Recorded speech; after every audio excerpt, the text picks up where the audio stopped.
92.5. Brooke and Jubal's second date update. The guy on the phone for a second date update today feels like he wasn't on his A game when he went on the date with the girl we're about to call. Her name's Abby, right, Scott? Yep, Abby, yes. How you doing? Thanks for emailing the show. For sure. I really appreciate you guys hearing me out on this. Thank you. I read your email. I like how you initially got her number and got your dinner date. Why don't you tell everybody how you did that? That's pretty smooth. I appreciate that. So, I'm a busy guy, so sometimes I only have a little bit of time for lunch, so I ran down to one of the lunch trucks, and I noticed a cute girl behind me on the line. And I was trying to figure out when the line was moving forward, like, oh, man, what can I say to this girl? Like, how can I initiate this conversation? So I turned around to her, and I blatantly lied to her. Actually, I said, hey, I've never been to this lunch truck before. Do you have any recommendations? See? That's a good idea. Now, that's A-game material right there. But when you do that, you got to make sure you've never been there before, or they're not going to recognize you. So you're like, oh, dude, I've never been here. What's good? And then you walk up to the front. They're like, hey, Scott, how you been? You're regular for you? Yeah. Just get you the usual. I'm assuming that didn't happen, right, Scott? It didn't, fortunately. It didn't. Yeah. So basically, we started talking. I made her laugh a couple times. She made me laugh. I was like, oh, this girl's pretty cool. So, I get my sandwich, and we go over to the side, and I wait for her to get hers. And then as she's walking over, I say, hey, Abby, I really appreciate the lunch recommendation. Since you gave me a recommendation, I actually wanted to give you a dinner recommendation. Oh, I see. Look at that segue. See, that's what I was talking about. That's the part that I like. That is smooth, You Scott. gave me a lunch recommendation. I'm going to give you a recommendation. You come hang out with Scotty Boy for dinner. 5 stars on Yelp. So she liked it, obviously. She did, yeah. She shook her head, but Yeah. she thought it was cute. So Then where did you guys go to dinner? we just went to a spot downtown. It's this little sushi spot that I know about, and it was awesome. But yeah, I don't know. I just felt off. Well, that's what your email said, that you weren't on your A game. What does that mean? What is your A game? I hadn't worked out that day, and so I felt a little bit off physically, like I wasn't in it, like I wasn't showcasing the full me. Do you mean like you were tired and just kind of off mentally because you hadn't worked out, or are you talking about like your biceps weren't bulging from the pump from the gym before? I mean, probably a little column A, a little column B, Yeah. One leads to the other. Did she notice that anything was off? I don't think so. It's not like it was like leaving the conversation to go cry for a minute and come back. But I mean, Sounds like it. She's also not calling you back, so she might have noticed. No, I mean, I pride myself kind of on being a witty guy, and I just didn't feel like I was on it. I just didn't feel like I was sharp that night. How much did you bring up your workout regimen and your muscles? Because in our conversations, it's come up a lot.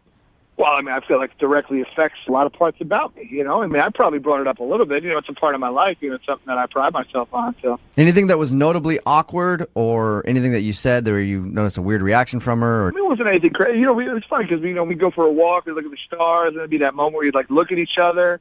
And I was like, normally I'd go in and try to get that kiss, but it's just I just felt like deflated. It was really weird. So, and I'm sure there were some times where she was kind of like, oh, what's going on with this guy? Was it that tension? Like, it's like, okay, now's your opportunity to kiss her, but you kept passing on that? Totally, yeah. I didn't understand it. That's the worst. That is. Do you think that you guys just don't have chemistry, maybe? I mean, are you trying to make something that's not there? I'm thinking about her. The fact that I wrote this, I wrote to you guys because, I like her. I wouldn't write to you guys for anybody. So I think it was just me. I was off. Like I said, I just got to make sure I get my workout in. So I'm really feeling on point. How many times have you tried to get a hold of her since your date? Sent her a couple of text messages, and, she responds to them, but, it takes a long time to respond. Okay. Normally if you're excited about something, you respond quickly. Yeah. So yeah, we just text. I didn't try to call her or anything like that. I didn't want to weird her out. Have you actually asked her out again, or are you just trying to make conversation and you notice that she's being a little slow? Yeah, I would say more the latter. Because I haven't gotten that green light that she's enjoying talking to me or anything. How- Okay. All right, well, we're going to play a song, come back, call her, and get your second date update, okay? All right, that's fine. Thanks again, guys. All right, man, hold on. Moving 92.5. Brooke and Jubal in the mornings. Second date update. Scott, I want to let you know during that song, I was able to slam a protein shake, so I'm on my A game. This second part of your second date update is going to go great. I can feel it. I appreciate it, bro. Yeah, no problem, bro. If anybody's tuning in right now, Scott is on the phone with us. He went out with a girl named Abby. Feels like he wasn't on his A game during the date because he didn't work out earlier in the day. And there's nothing really glaring that happened during your date that you can think of, Scott. You just felt kind of awkward? about the whole Yeah, thing? just a little awkward. Yeah, just a little off. I don't know what's going on with me. I will say, I think it takes a big man to admit that he wasn't on his A game. Like, most people call in, they were like, I did everything perfect. I don't know what went wrong. But Scott hasn't even directly asked Abby out yet. You just aren't getting the right vibe. Yeah, exactly. You guys know how that feeling is. All right. I do. I get it. Well, We're gonna there it is. We're going to give her a call right now. Scott, you ready? Yeah. Here we go, man.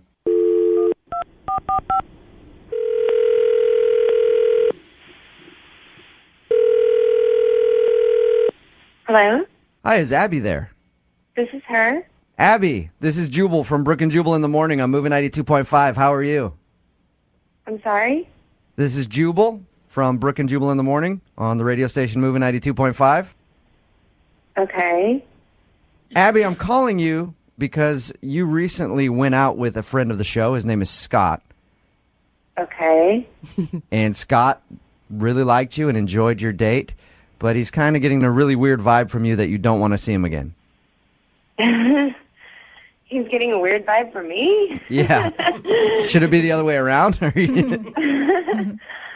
mean, I don't want to throw anybody into the bus or anything, but I don't think I'm the one that's being weird. You think that Scott is weird?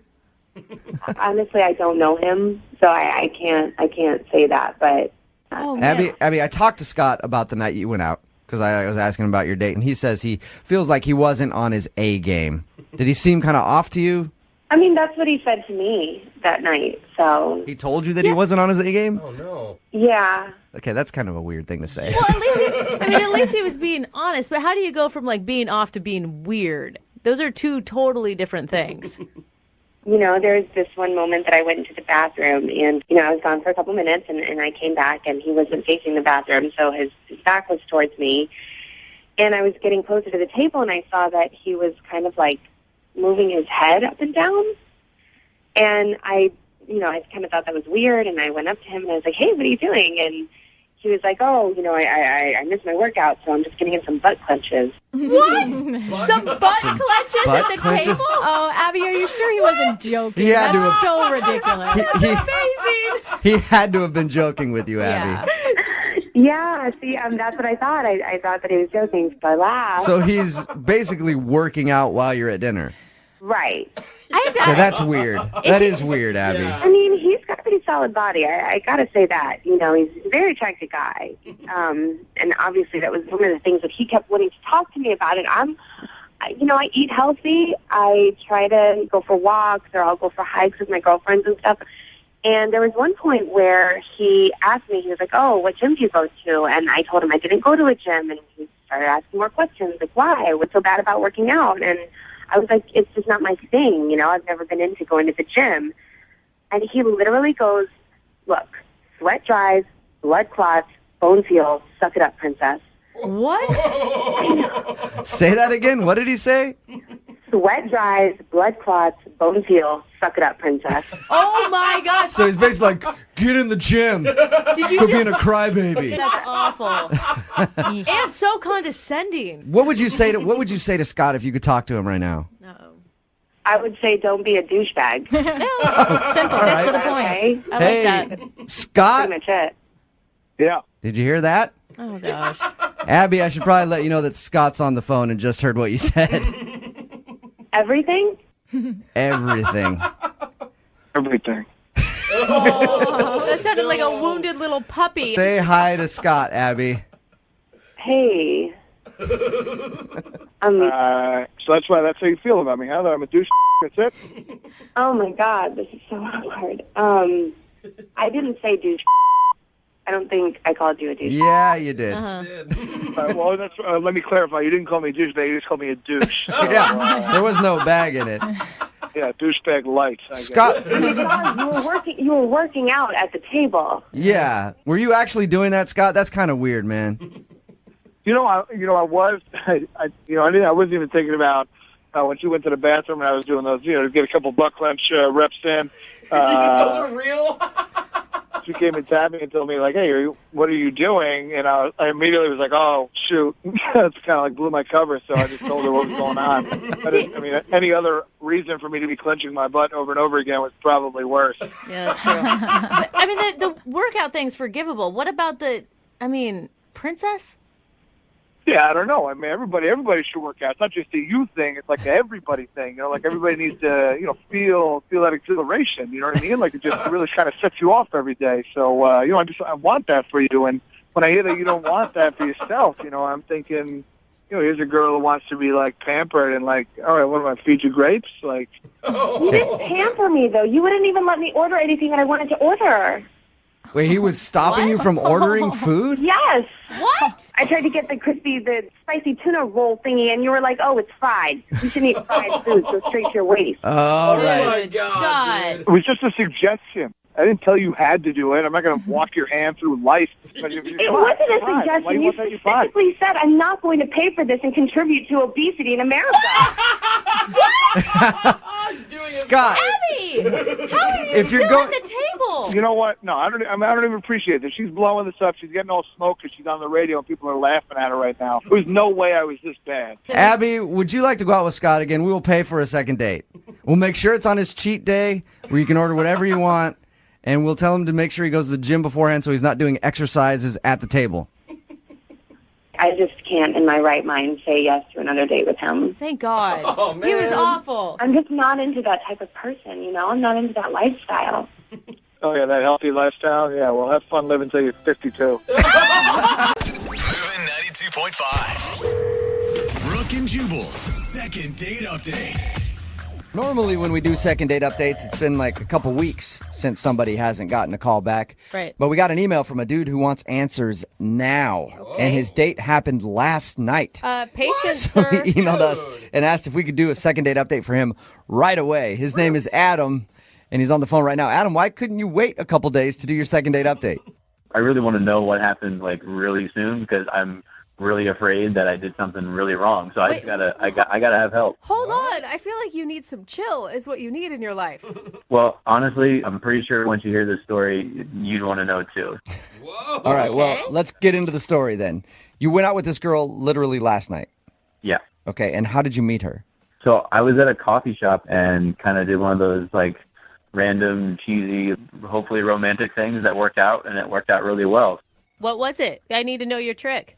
Yeah, so I was in front of her, and she was really cute, and I was like, oh, I'm going to try and buy this girl a coffee. And so I told the cashier, I was like, I'm going to buy this girl's coffee. And I turned to her and asked, I was like, is that okay? And she said, yeah, and smiled. And I thought that was a good sign, but I wanted to make sure that she knew it wasn't just one of those nice pay it forward moments. So when they asked what name to put on the cup, I said you can put my name on my cup, but I said to put my phone number on hers. Ooh, Oh. sly. And so I was like, hey, I hope you enjoy the coffee, but no pressure. If you're interested, here's my number, and I hope to hear from you. Dude, I'd call you back too. That is smooth. And there's no instant obligation, right? I'm pretty sure 98% of women would fall for that move. Yeah, I think she's in that 98% because it worked. She gave me a text Yeah. How quick did she text you back after you bought that coffee for her? that day, not too far thereafter. Nice. Oh, All right. attaboy. So what happened on your date? Why do you need to do a second date update right now? It hasn't even been 24 hours. So we went to a place for happy hour. We wanted to keep it kind of, keep it casual. And it was a good start that she was like, well, you bought a drink for me. Let me buy a drink for you. I was like, oh, this is a great start. So, Dude, she's even good at the moves. That is a good move on her part. yeah, so we're talking and hanging out, past a drink, getting some appetizers. And so there's good conversation. And we start talking about just random stuff, talking about how, all these small plates and how I like the snack, and she talking about throughout the day she loves the snack too. And I don't know where it came from, but we started talking about yogurt.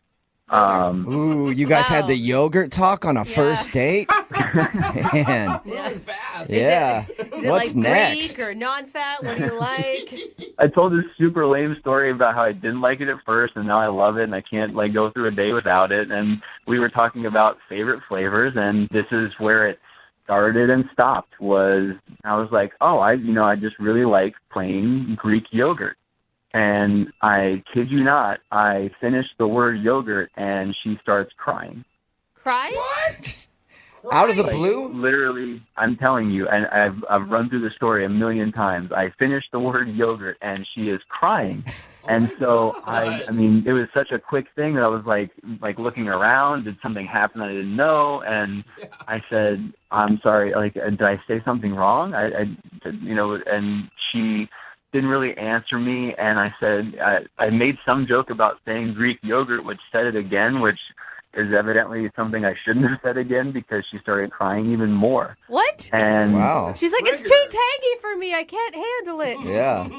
And so she started to get up and is like, I'm sorry, I have to go. And I'm like, really? And she turns to leave. And I honestly, I feel kind of bad now, but I get up to follow her. And I was like, I'm sorry. Is there anything that you need? Like, did I say something wrong? I'm hammering through everything that I can. And she literally told me, I'm sorry, I just have to go. And I, of course, let her go because I'm not going to follow her any more than that. And that was honestly the last time I've seen or heard from her. Wow. Why do you think she started crying when the topic of yogurt was brought up? I have no idea. Okay, wait, I mean, did something else happen, though, that coincided with the yogurt topic? Like she got a text or... And that's what I thought. The first time I said, I looked around, there had to be some other factor in this conversation or this moment that led to this, but I keep hearing the word yogurt over and over in my head.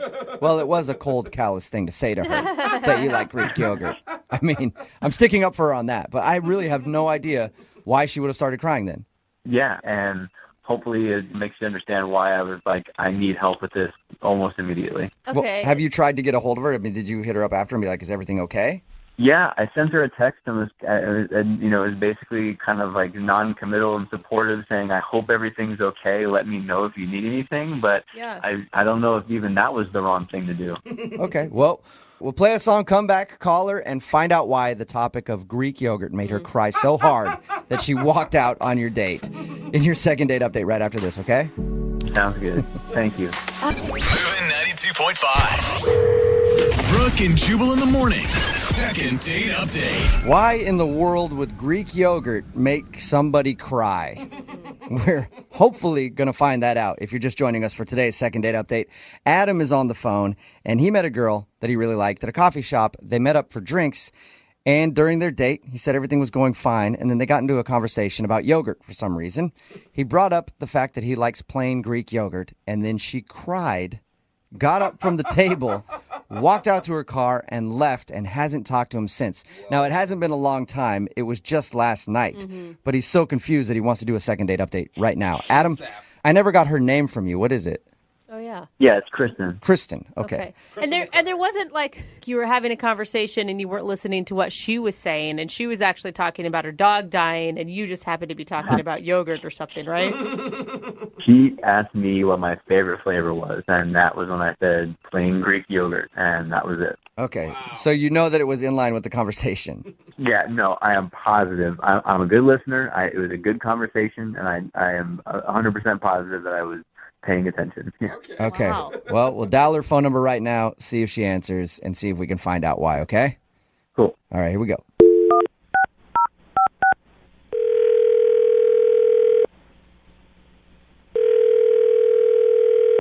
Hello? Hi, is this Kristen? Yes. Thank God you're okay. How are you? This is Jubal from Brooke and Jubal in the Morning. What? Who? Jubal from Brooke and Jubal in the Morning. It's a radio show. Yeah. Why are you calling me? I'm calling you because we got an email from a friend of yours who is very concerned. Well, I don't know how much of a friend he is, actually. Yeah. His name is Adam, and you apparently went out with him last night. Oh my God. Are you serious? Yeah. We do a segment on our show called the Second Date Update. That's where if you go out with somebody and then end up not calling them after, they email us to see if we can get you on the phone and find out why. Normally, people wait a couple weeks or a month to email us, but he emailed us and wanted us to get a hold of you because apparently you walked out of your date crying last night, and he has no idea why. I told him that he should wait a little bit longer because you're probably embarrassed.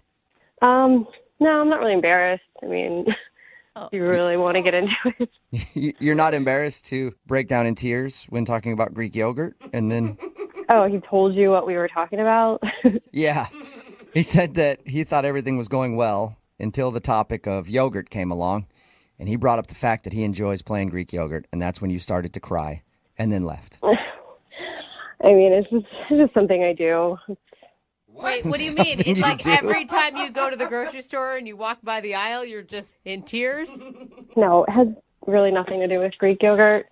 It's just this thing I do, like, if I'm just not feeling it. I mean, I wasn't really feeling the date. I was kind of over it.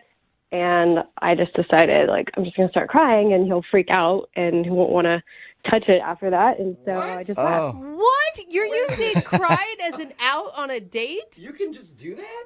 It works because so many guys just don't know what to do, and they don't want to deal with it. They think I'm crazy. Yeah. No, that's actually a really good idea. If you were to just start crying on a date and be like, I have to go, I'd be like, I'm not going to argue with that. Get out of here. Go do whatever it is that you have to do. Yeah, guys don't want to deal with it. They think that there's something wrong with you. You're fragile, you're crazy, and they just don't want to deal with it. Oh my You're God, like she's right. You're like an evil genius.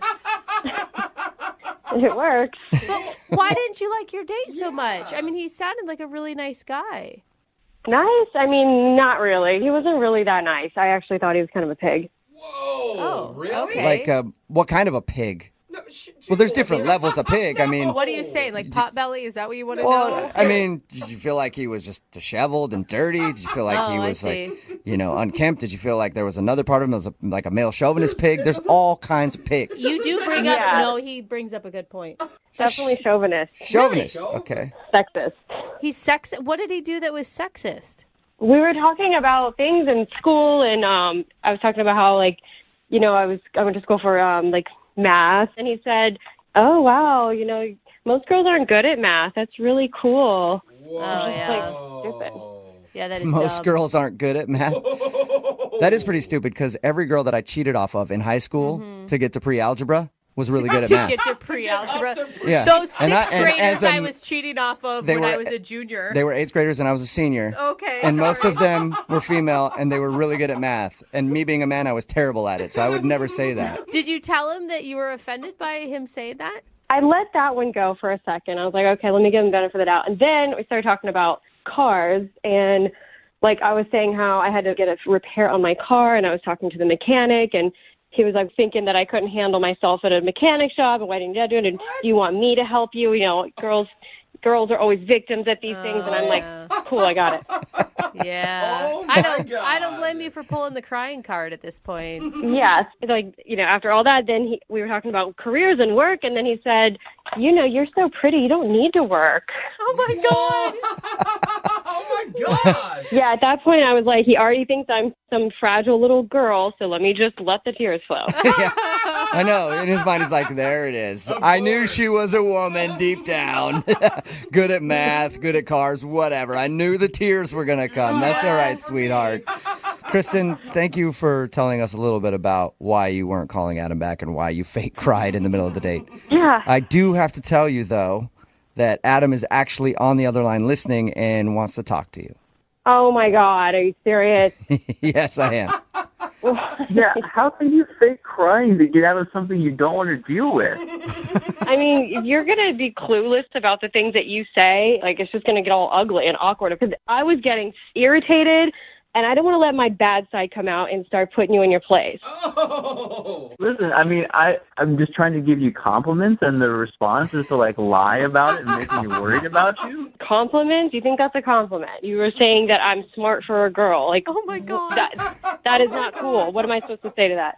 I don't know what you're talking about. I mean, I was telling you how smart you were. For a girl, like, do you not see how you're coming across? It's so chauvinist and sexist. No girls like that.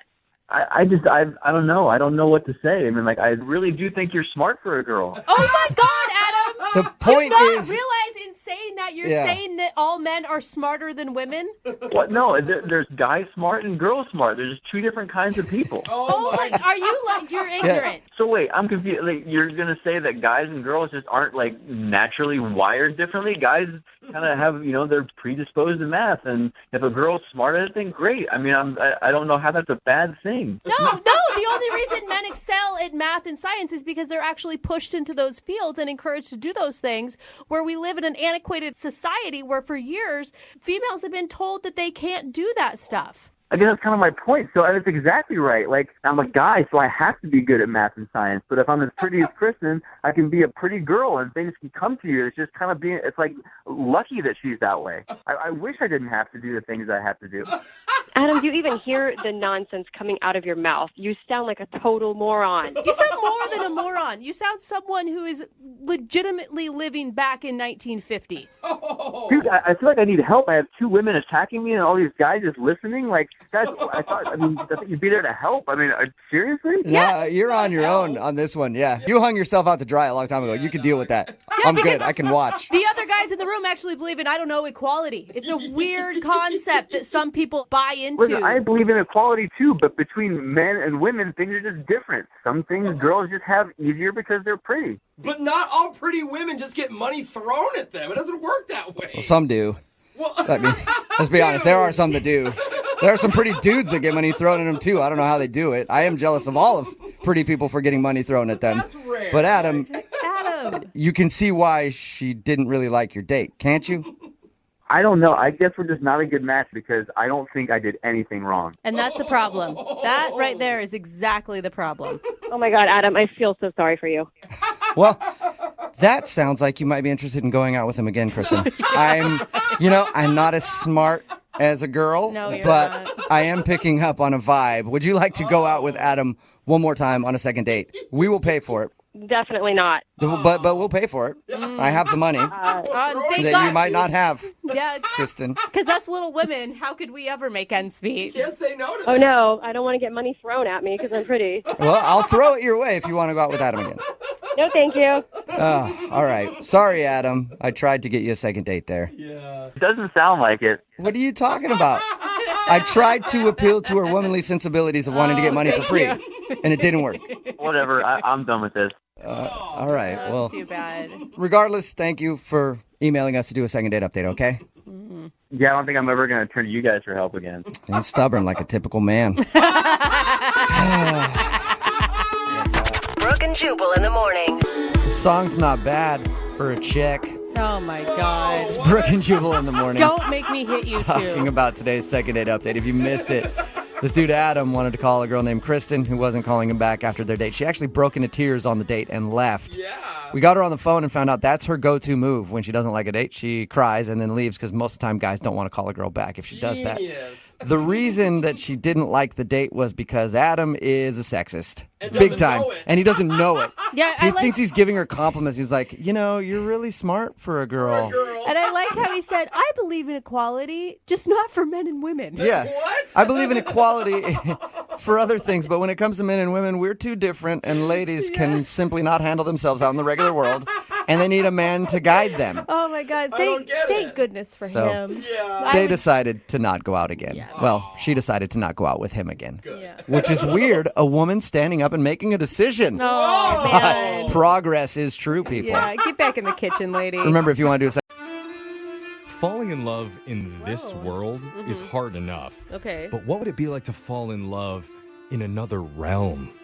Whoa, cool. Could you imagine what that must look like? Not really. I can't. I don't What even know. dost thou art looketh like, my fair maiden?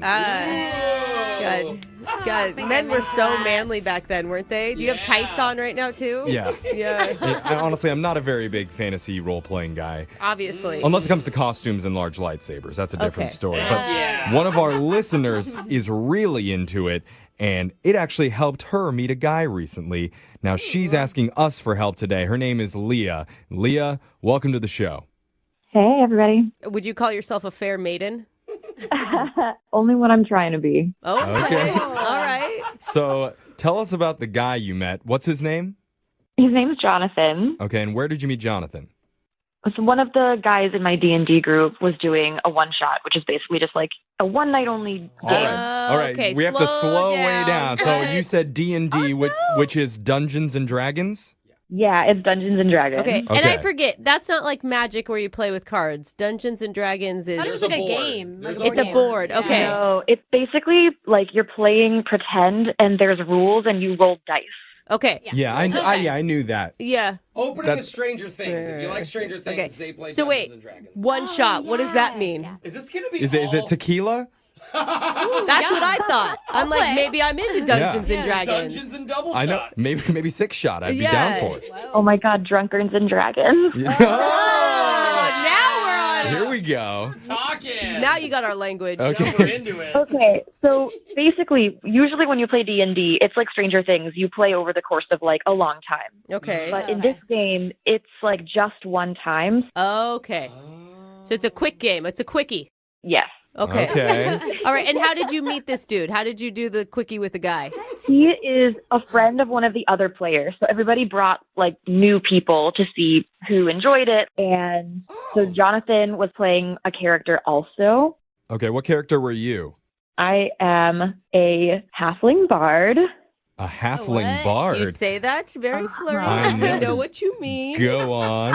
I'm very excited about my halfling bard. She's very cute. She's little. That's why they call them halflings. And she plays a cello, but it's like bigger than her, so she plays it like a double bass. It's very silly. I used to be in an orchestra. That's cute. Okay, so you're a halfling bard. And who's this mystery man that wooed you? Or not, man. What's Is it his an ogre character? or a beast? Right, so he is a human fighter, so he's just like real good at like punching and kicking and shooting arrows. Boring. Okay. Oh, okay. So he's a frat guy. Yeah. He's going to do D&D, but he's still going to be cool. Yeah. That's what it Doesn't sounds wanna get, like. Fully into it. And so does the guy have a character name? Yeah, so I'm Denna and he was Lim. Lim. Lim. Is that because he's got a big third? Okay. No. All right. You were just ruining this game for her. All right, Another so- type of D&D. So how do you guys end up like interacting? How does the bard and the human fighter end up interacting in the game? Well, basically, like, we're all on the same team. We're all trying to do, like, this magical mission. Like, we were rescuing a dragon from a princess. Oh. Oh, okay. The princess took the dragon hostage? What is happening? I know. Cool. And so, you know, we're doing magic, we're punching, we're kicking. And I'm like, I'm a very different person when I'm playing D&D. I tend to be, like, kind of shy and, like, don't overstep my own comfort zone. But, like, that's the nice thing about D&D is, like, you get to kind of try on whatever. Okay. So, like, you know, my character, Denna, is, like, bold and brash, and she's all like, hey, stranger. Opposites attract. Yeah. This is like role-playing at this point. Yeah. So he starts flirting right back, and so we take, like, a little break to grab our drinks and our refills and whatever.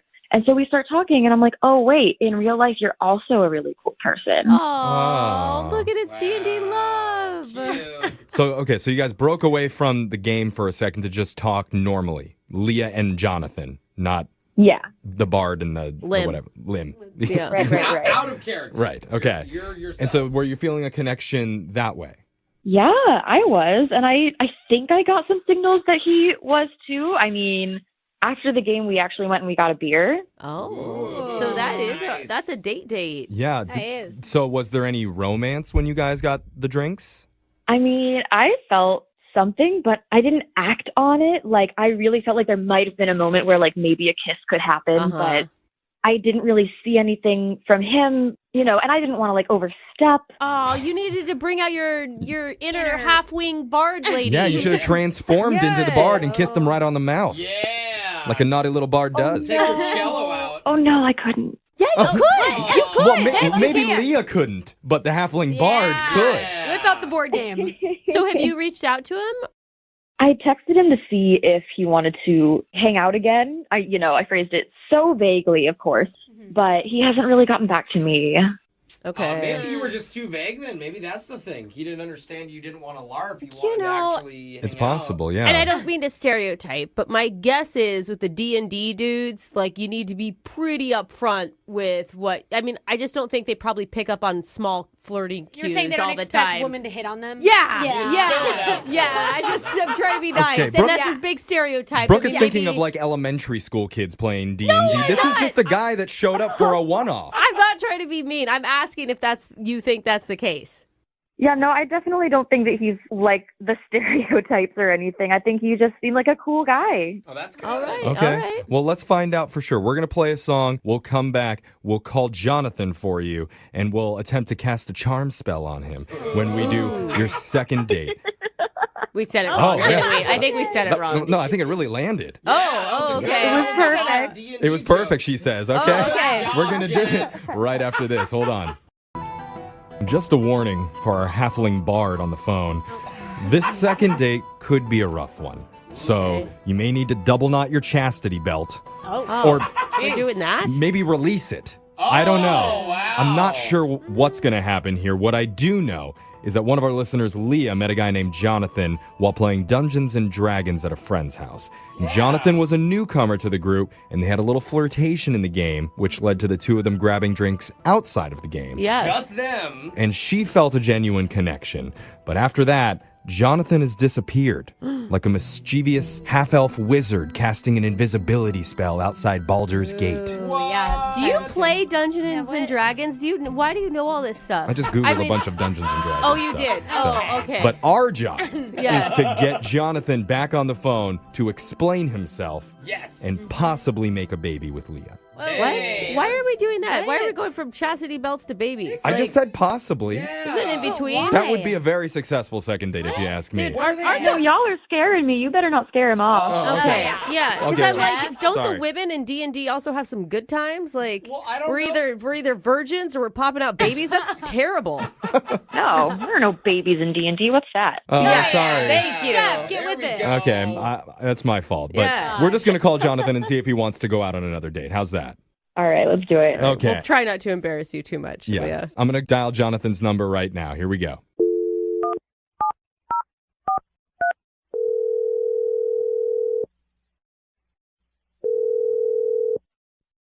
Hello? Hi, I'm looking for Jonathan. Yeah, this is Zeke.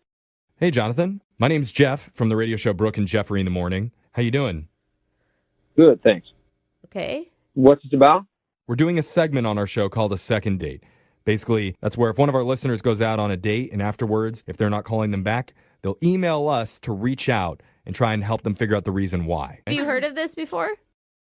No, I haven't, but that sounds cool. It sounds like very marketable, great idea. Thanks. Okay. Yeah. Wow. Awesome. I like you, I Jonathan. don't know why, but I'm very impressed by you. Yes. Or do we just like him because he's complimenting us? Whatever. Either way.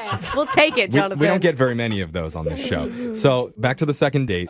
Recently, you met a listener of our show who had a great time with you and has been trying to get in touch, but has been having a little bit of difficulty with it. Her name's Leah. Yeah, that name sounds familiar. Yeah. Okay. Do you remember her? You played Dungeons and Dragons with her? Yep, I do. Yes, she was a halfling bard, and I guess you were a human fighter, a very sexy one, according to her. That sounds fitting. Oh. Hey, Now Okay. we're complimenting him. I I like that. I like where this is going, Jonathan. God, this relationship is great so far. I don't know. This D&D stuff really does work. Like I know. the libido gets going. Yeah. That's, so Not over here. Yeah. is it just me? And I are like, yes. All right. So wait. So the reason that we're doing this whole phone call is because Leah wants to understand why, after you guys had a really nice time together, she's been having such a hard time getting a hold of you. Because she wants to see you again. Well, yeah, she's an interesting person. I like Leah. I think that she was nice. She's a little intense, but then again, so is camping. Camping? Camping is intense? It's intense, you guys. Oh, Wait, what's camping? It's a joke. Inside tents. Camping, and he's So this funny is too. Okay. We play D&D and make jokes. Dude, he's smart Separately. and he's Yeah. funny. But I thought it was another D&D thing Yeah. you do. No, I got that one right away. But what makes you say that Leah's intense? I didn't get that impression from her. Like, she's into the game, obviously. But why do you say intense? Well, I'm not sure if she was nervous or something like that, but right when we got there, I think she was still coming off the high of the game, but Okay. she started trash talking me a little bit in a way. Like, hey, man, had you not been on my team, I would have owned you. I'd have, slept on your corpse. And I was like, Oh, wow. Slept on your corpse. That's intense. Jeez. Wait, did that make you laugh though? well, nervously. So, apparently she was part of this necro napper group thing. They pull on, some sort of, slay and sleep, apparently. Wait, Wait, is this the in words. D&D or is this necro group outside of D&D? Like necro. They would, do a slay and sleep. They would just destroy people in the game, and then they would, sleep on the corpses and just weird stuff. I still Wait, can't tell if this wait. is real life slaying people and sleeping on them, or is this No, it's in the D&D game. world? It's in the It game. has to be, or they're murderers. It's very important to clarify, though, because I'm having a hard time. Whatever it was just a turnoff. Oh. I mean, I like her as a person, and I enjoyed spending time with her, but whatever it was, it just seems to me that she would probably be better off with somebody who's in a D&D as much as she is. Yeah. Okay. I mean, I feel like, because we spoke to her for a little bit, Jonathan, and she sounds like a very nice person to us, and I think she may have just been caught up in the game. You guys had just come from playing. And she did describe that her game character, whatever you call it in D&D, is very different than who she is in real life. She did say that. That is true. Well, I just felt like D&D was her life. And no, I'm not sure if I'm looking for somebody like that. Okay. Okay. Maybe she would say differently. Maybe she would. Let's find out, because I need to tell you, Jonathan, Leah is on the other line listening, and she wants to talk to you. Oh. Careful, she's going to take a nap on you if you sound too dead. Leah, are you there? Oh, I am so embarrassed. Oh, sweetie, it's okay. So, Jonathan, Leah's there. She's been listening to this entire conversation. I think she's bright red. Yeah, I'm really glad this is radio. See ya. Yeah, we don't want to see the corpse that you're sleeping Oh, on. come on. Oh. Oh. Hey, listen, Leah, I'm just telling the truth. I'm not meaning any harm or any foul. But, I mean, hey, if you want to explain your side and just kind of get an understanding from me, like, I would love to hear that. Oh, Wow, he is. that's reasonable. We need you on this show. Yeah, I don't know. I guess I got a little too into it. I didn't mean to scare you off like that. I hope that you're not, like, turned off from D&D also. Maybe explain the necro napper thing. I mean, okay, it's just this really silly thing that, like, one of the other guys and me in the group thought of in a previous game where it's like, yeah, we slay our enemies and then we're going to, like, take a relaxing nap. I promise it's funny in a game, but, like, yeah, outside Can of... I help just a little bit? And I think I can compare this and make this sound a little less weird. In Fortnite, after you kill someone, if you want to be toxic, you can dance over their body. Oh, that's terrible. So too. I think it's the Isn't same that a kid concept. game? Yes, it is. What is happening? It's like Yeah, my showing little brother off. plays You that. get your kill and you're like, haha, I got you. And then you do an emote is what it's called. So I feel like you're doing the same thing. It's just a lot more dark. Good news, it's a relaxing nap. Jonathan, There you go, Brooke. does any of this make you feel a little bit better about Leah? Partially. Okay. Okay. We're getting somewhere. That's Inching better. the right way. Yeah, sure. I mean, it was just skinning things and wearing them was kind of weird. But What? I guess it's because I didn't understand it.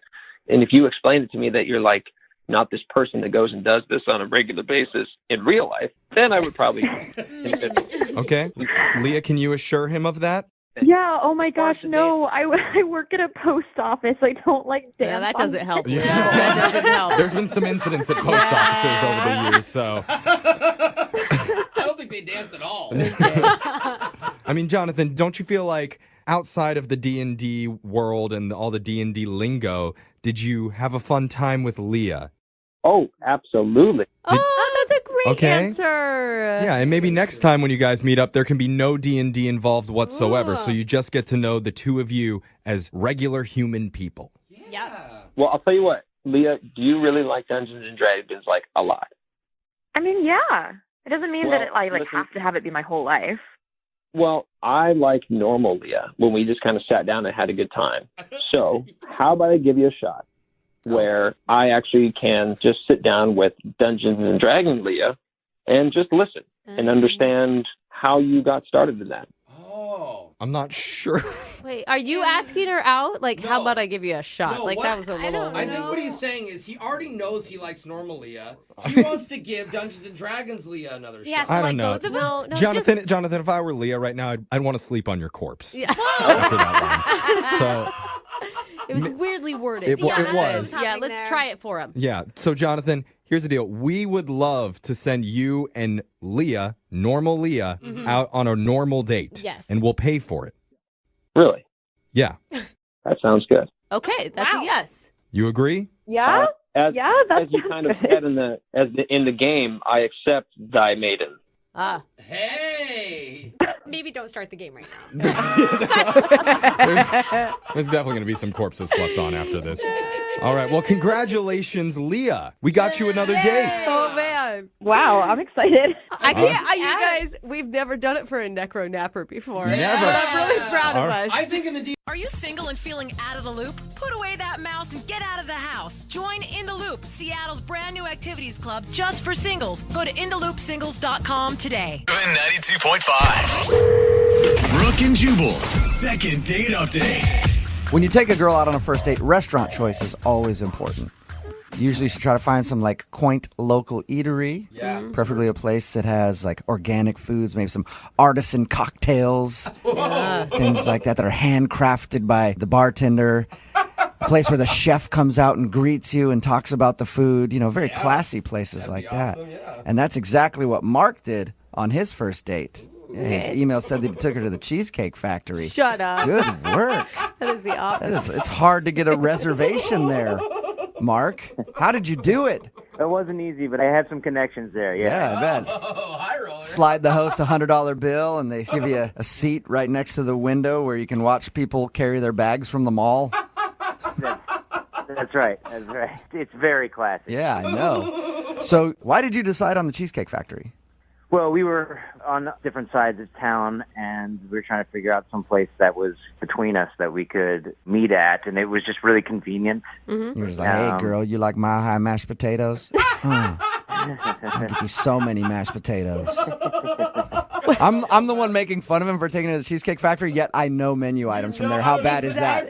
Is that really a specific menu item? It is. Mile High mashed potatoes, gosh. and it's delicious. That's actually the truth. They do have. I don't know how you know that, but yes, they do have mashed potatoes. I may have been there a time or two. Going into this first date, you guys both felt like you had honestly represented yourself before you met in person. Yeah, I mean, she looked like her picture, which was good because I've definitely had bad experiences in the past with that whole thing, like the whole angling of the picture thing, so you only see the face, and then she's got the body of like Andre the Giant. People are very good at taking pictures to make themselves look way better than they actually look in person. That's for sure. That's absolutely right. Yeah, but that was not the case with her. She actually looked like her picture. She was very pretty. All right, that's exciting. And was she cool? I mean, obviously you want to get a second date with her, so she had to be cool. But like, what'd you like about her so much? She was really funny, actually. We did a lot of laughing, and I like a good sense of humor. Absolutely, is something that's essential to me. And she was really fun. And before I knew it, the dinner was over. Yeah, that'll happen sometimes. You go to a place and you're like, all right, this is going to be like a 2-hour dinner. Hopefully we can talk for a while. And you're like 30 minutes in, you're like, that was quick. So now what do we do? So how did you end everything at the restaurant then? Well, when it ended, I wanted to spend some more time with her. And since we were already at the mall, I just suggested we walk around the mall and talk for a little while. You're like, hey, I gotta pick up some new undies and socks. You want to roll with me to the department store real quick? No, we didn't do that. We just we walked around. Was she cool with that? Yeah, well, I mean, it was cool in the beginning, but then it did get a little weird at one point. How so? Well, there was sort of a lull in the conversation, and we happened to be passing by a jewelry store, and in my mind, I had this impulsive idea of, why don't I just take her into this jewelry store and do something really crazy, So I followed that impulse, and you buy her jewelry on your first date? Please say you didn't. No, I didn't buy her anything, but I did suggest that we try on some rings. What? On your first date? Are you freaking kidding me? Are you crazy? No, I know it sounds bad, but I wasn't thinking of it like that. I figured it would be a fun thing, that we. What was her reaction when you walked by the jewelry store and you're like, hey, why don't we go in there and try on some engagement rings? Oh, no. Well, she sort of laughed uncomfortably, but she said yes, because, but at the time I thought it was because she was into it, but. She said yes to it? You guys actually went and sized yourself for engagement rings? Well, I mean, she didn't technically say yes to it, but I said it would be fun, and I kind of dragged her in. Oh, my good Lord. I would be out the door in a heartbeat. How long were you in the store for? I don't know, like a half an hour. Really? Oh, no. Did she, okay, after the weirdness of it, did she seem to be enjoying herself? Well, that's the way I wanted to see it, but in retrospect, maybe not. Oh, my gosh. What are you thinking, dude? Did you realize how weird that could come off when you were doing it? No, I mean, I kept saying to her, we're just pretending, and I was saying that the whole time. for pretend, just for fun. My heart starts beating faster just walking by engagement rings when I was single. Is that all you did? I mean, did the date end after that? Yeah, pretty much we sort of walked out of the mall after that and walked her to her car, and I gave her a little peck on the cheek and a hug, and I thought I did my best, and I hope that she realized that. How many times have you tried to get a hold of her since you guys went out? I've called her maybe, 2 or 3 times, but it's always gone straight to voicemail, but I've texted her 5 times, and she responded to the first one, but she hasn't responded since. Okay, I just want to clarify something. So you know what you did was strange to do on a first date. Now looking back, now that she hasn't responded to me, it might have been a little weird for her. All right, well, we'll play a song, come back, call her, and get your second date update, all right? Great. Sounds good. All right, hang on. Moving 92.5. Brooke and Jubal in the mornings. Second date update. If you're just tuning in for the second date update, Mark is on the phone with us. He wants to call a girl named Christina today. They met online, went out on a date. Then Mark made the very sane decision of taking her into a ring store to do some engagement ring shopping on a first date. It sounds made up. Doesn't it? Yeah. According to Mark, he knew that what he did was kind of weird, but in the moment, it sounded like a fun thing. Like, hey, let's just go in here and check out some engagement rings. And now she's not calling him back. All right, Mark, you about ready to give her a call? Yeah, let's do this. I think the mistake you made was you didn't go all the way with it, Oh, what? What you should have done is while you were in the store, purchased a ring without her knowing. Uh-huh. And then when you walked her back to your car, got down on one knee and said, I want to spend the rest of my life with you, Christina. I think it's bad enough what I did. Please don't make it worse. What, by not proposing? Yeah, it is bad. You should have proposed. Go all the way with it. Don't half-ass it, Mark. All right, well, I'm about to dial the phone number and get her on the phone and find out what went wrong on your date, even though we already know probably what went wrong.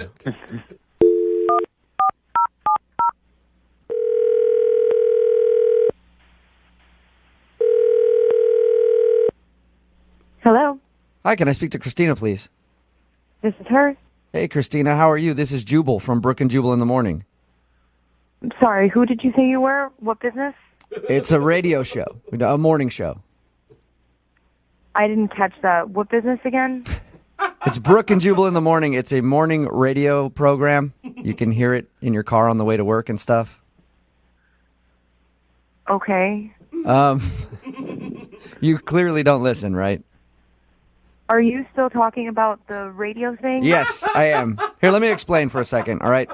We host a morning radio show. One of our listeners actually emailed us to try to get you on the phone. His name is Mark, and you recently went out on a date with Mark. Yeah, I'm not calling him back. We know that, yeah. That's the whole reason that he emailed us. He said, hey, I met this really cool girl named Christina. We went out on a date and had fun, but now she won't respond to my phone calls. Can you talk to us for a second about your date with Mark?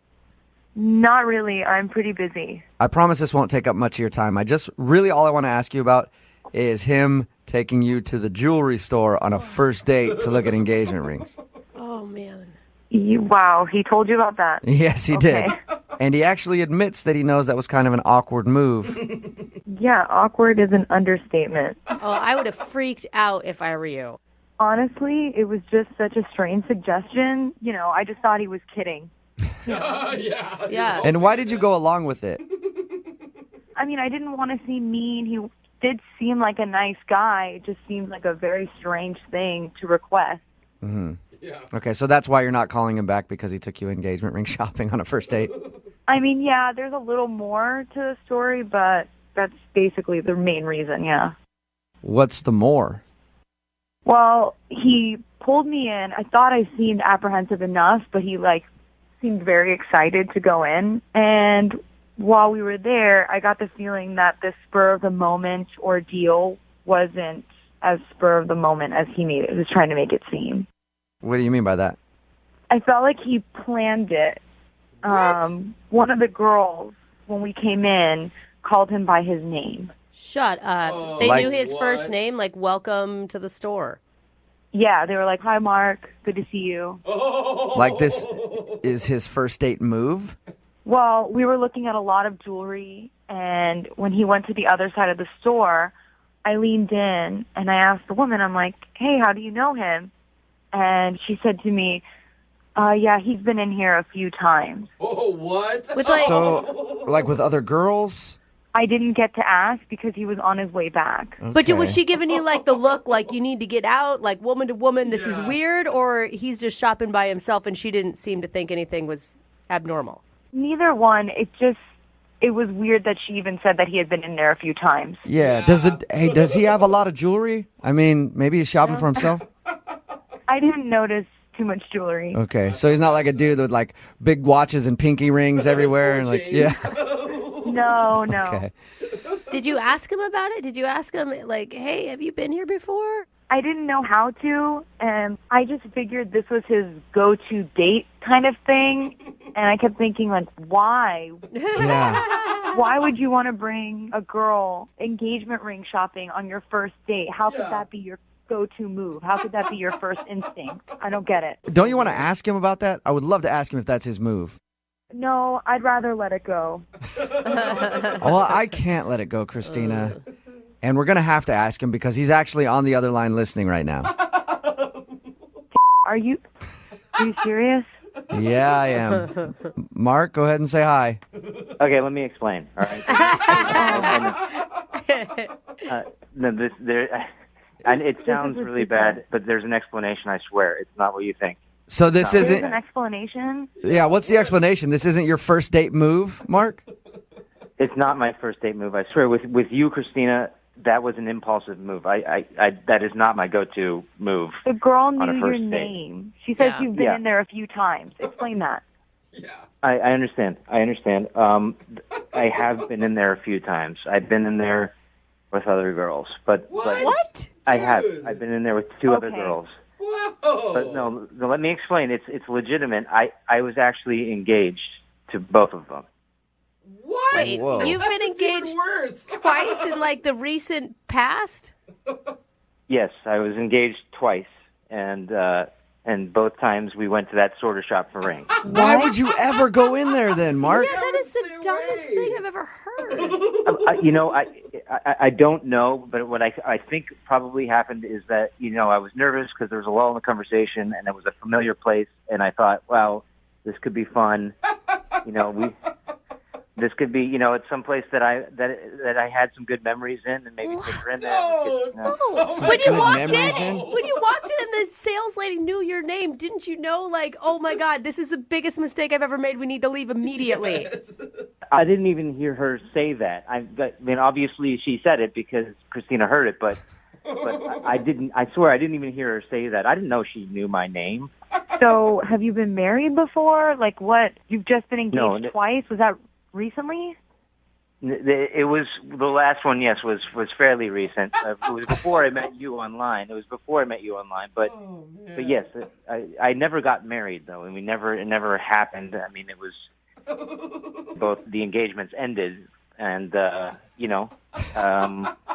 it was never. I never lied to you or held it back from you when we were talking online. It just never came up. Mm-hmm. I guess that's true. And you take me to the same exact store that you got their rings? You thought that was okay?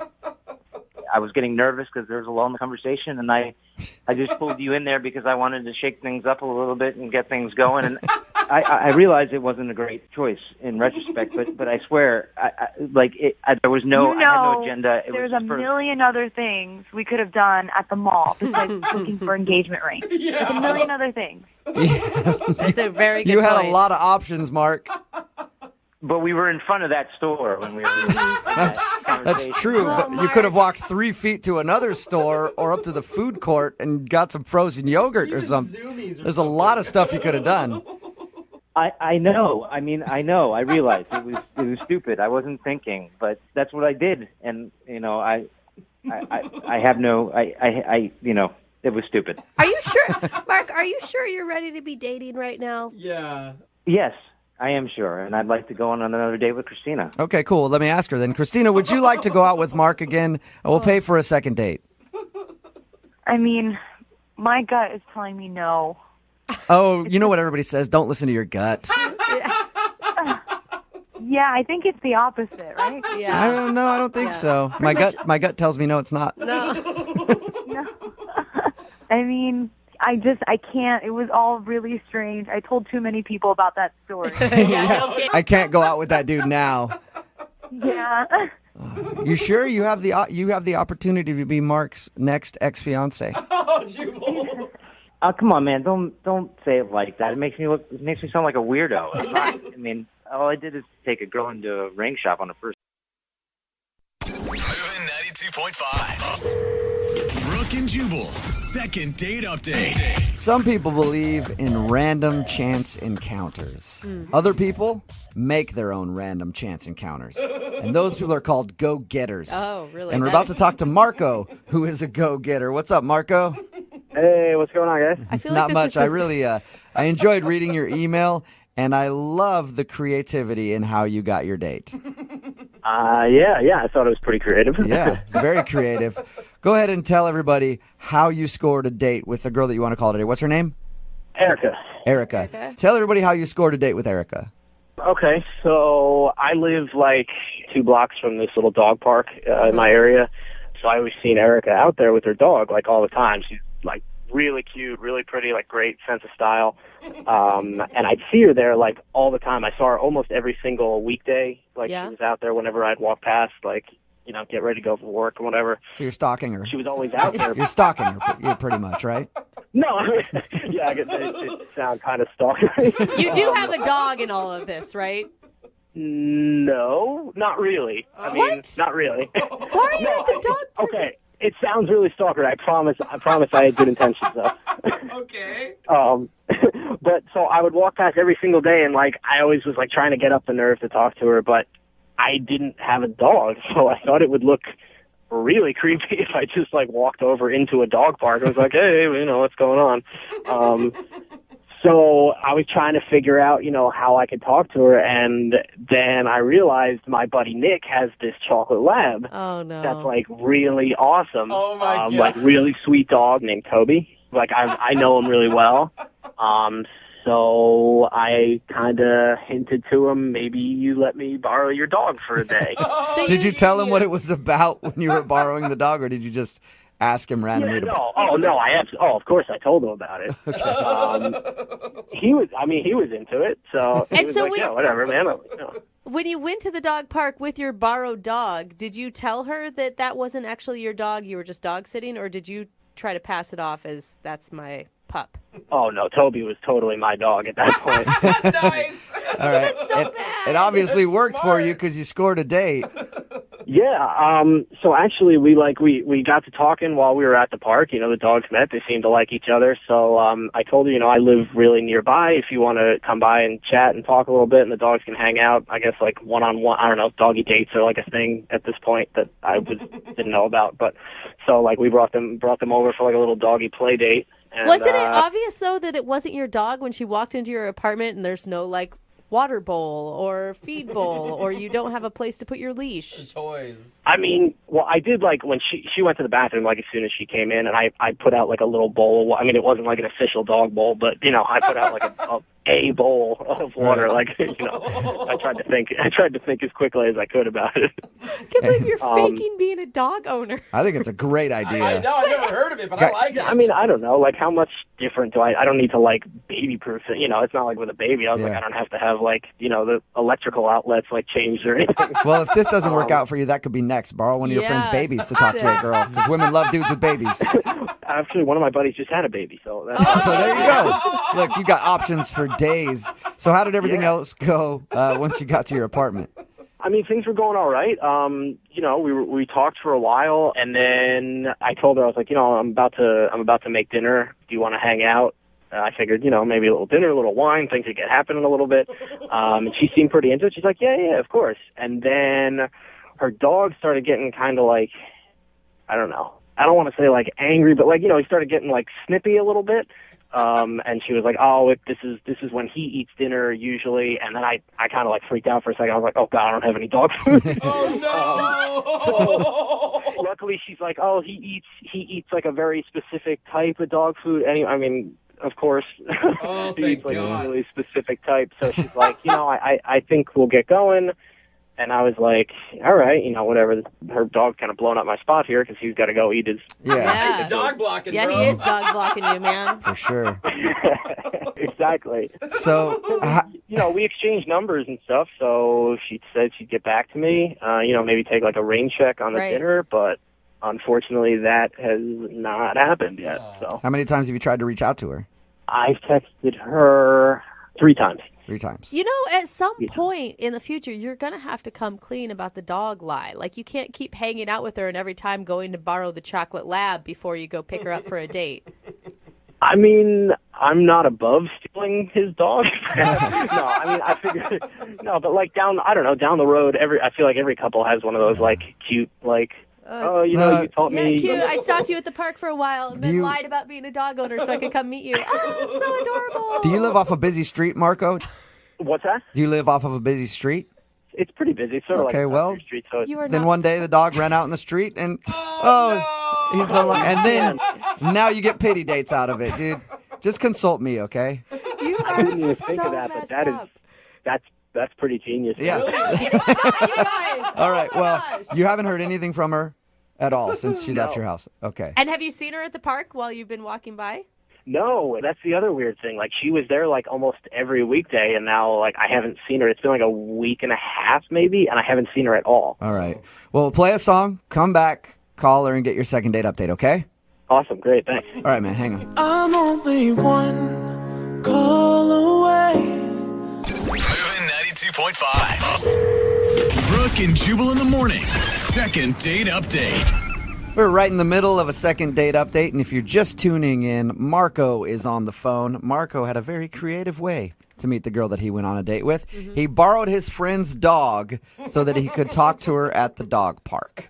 Apparently, he lives by a dog park. He's seen her there before, but he doesn't have a dog, and he's like, how do I go into this dog park without a dog and not be a creep?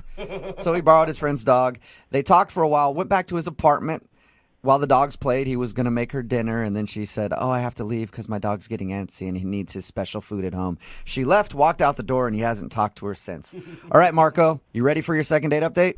Yeah, definitely. I think she called you out on your lie. Why didn't you just tell her you were dog sitting? Maybe in hindsight that might have been a little better idea, but I wanted to, she's a dog owner, I'm a dog, I thought it would be the best way. I like how you just almost called yourself a dog owner. She's a dog owner. I'm sort of a dog owner. It's not a lie if you believe it. That's true. That is very true. All right, man. I'm going to dial her phone number right now and get her on the phone and find out why she's not calling you back. All right, awesome. Here we go.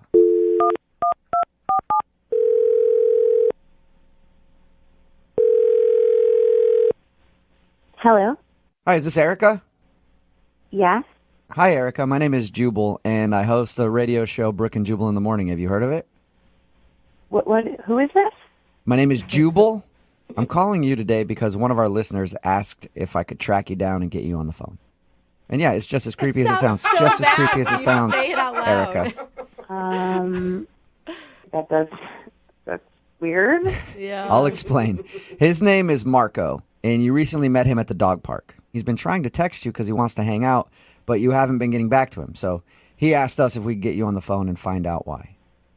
Oh my gosh, really? He called a radio station? Yes. Tried to track me down? Mm-hmm.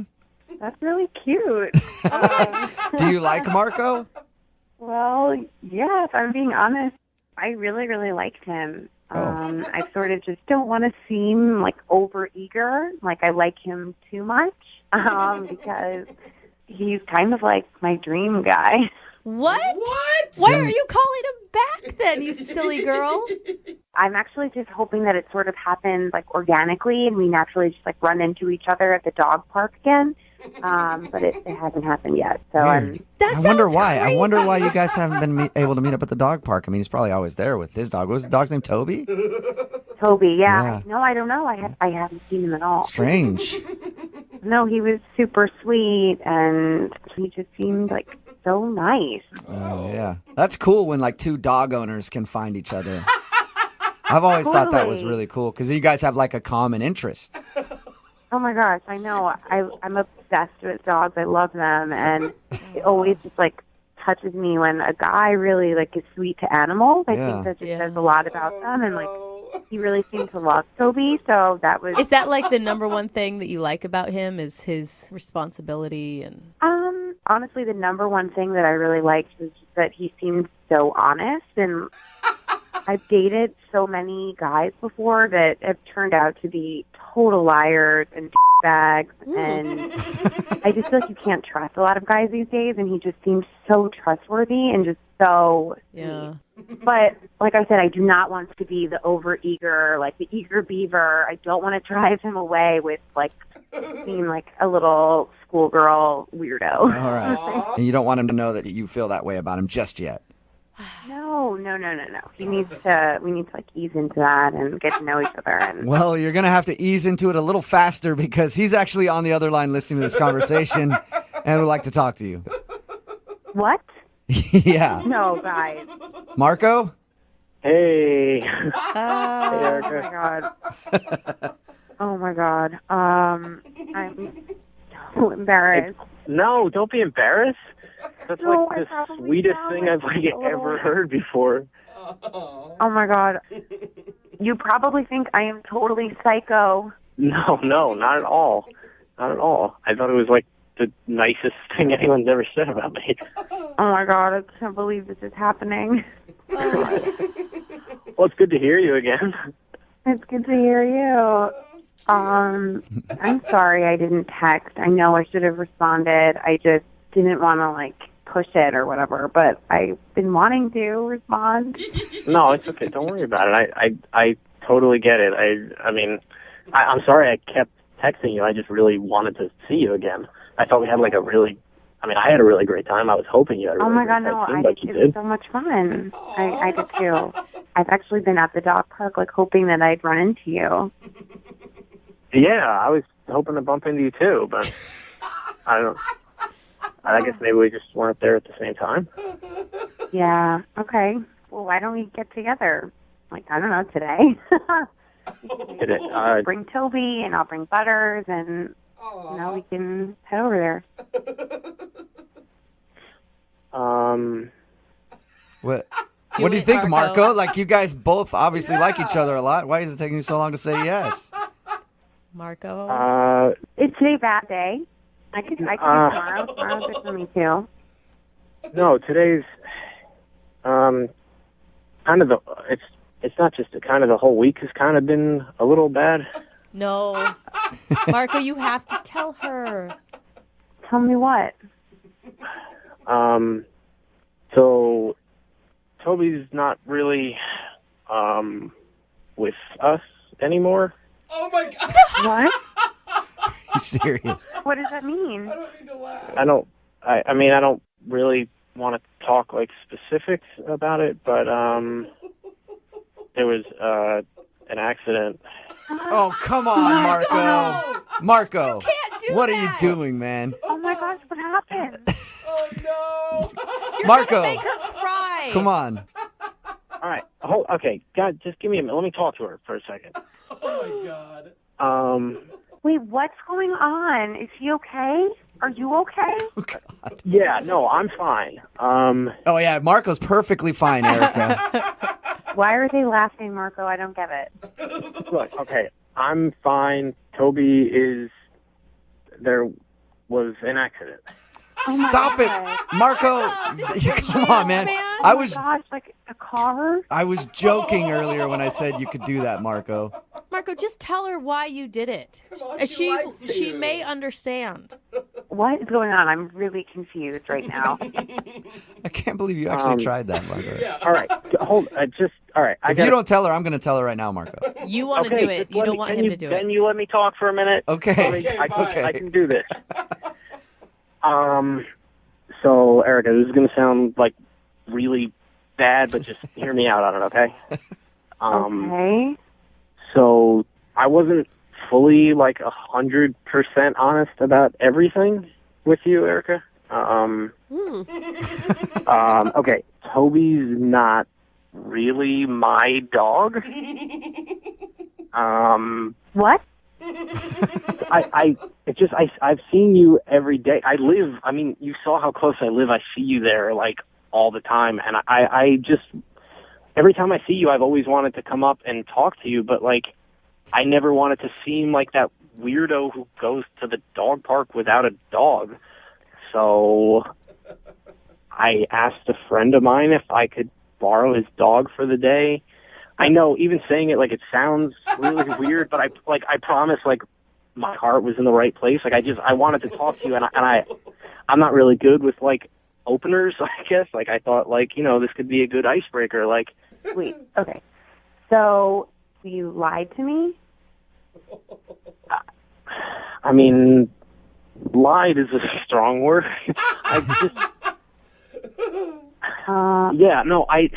I really wanted to meet you, and I thought this might be the easiest way. I'm really sorry if this, like, bothers you a lot, but I wanted to talk to you, and I didn't really have the guts to just, you know, you're beautiful. I mean, like, I don't know, just, like, seeing, like, the way you interacted with Butters, like, I was like, this chick seems awesome. I mean, I really wanted to talk to you, and I didn't have the guts to do it. Erica, that's so cute. You got to give him a second chance. Remember, he did try to tell you the dog died. I know, but still, I mean, I panicked about that. Yeah, you did. Just a little bit. I didn't know what else to say. he's kind of an idiot, but he's an adorable one. Yeah, give him another shot. Okay, I'm just trying to get this straight. So you just borrowed Toby. Is that even his name? No, yeah, his name's really Toby. Okay, so that Everything else was true except the part that he was mine. Okay, so you just borrowed Toby to meet me because you kept seeing me? Well, that's actually, like, really sweet. That's a lot of trouble to just meet me. Yeah, see? Yeah. Well, I mean, it was worth it. I mean, after the night we spent together, like, hanging out and just talking, like, I wish it had been, like, under 100% truthful situation, but, like... Hey, Erica, think about it this way. At least he borrowed the dog from a friend and didn't steal somebody else's dog to meet you. It's a silver lining. What a romantic.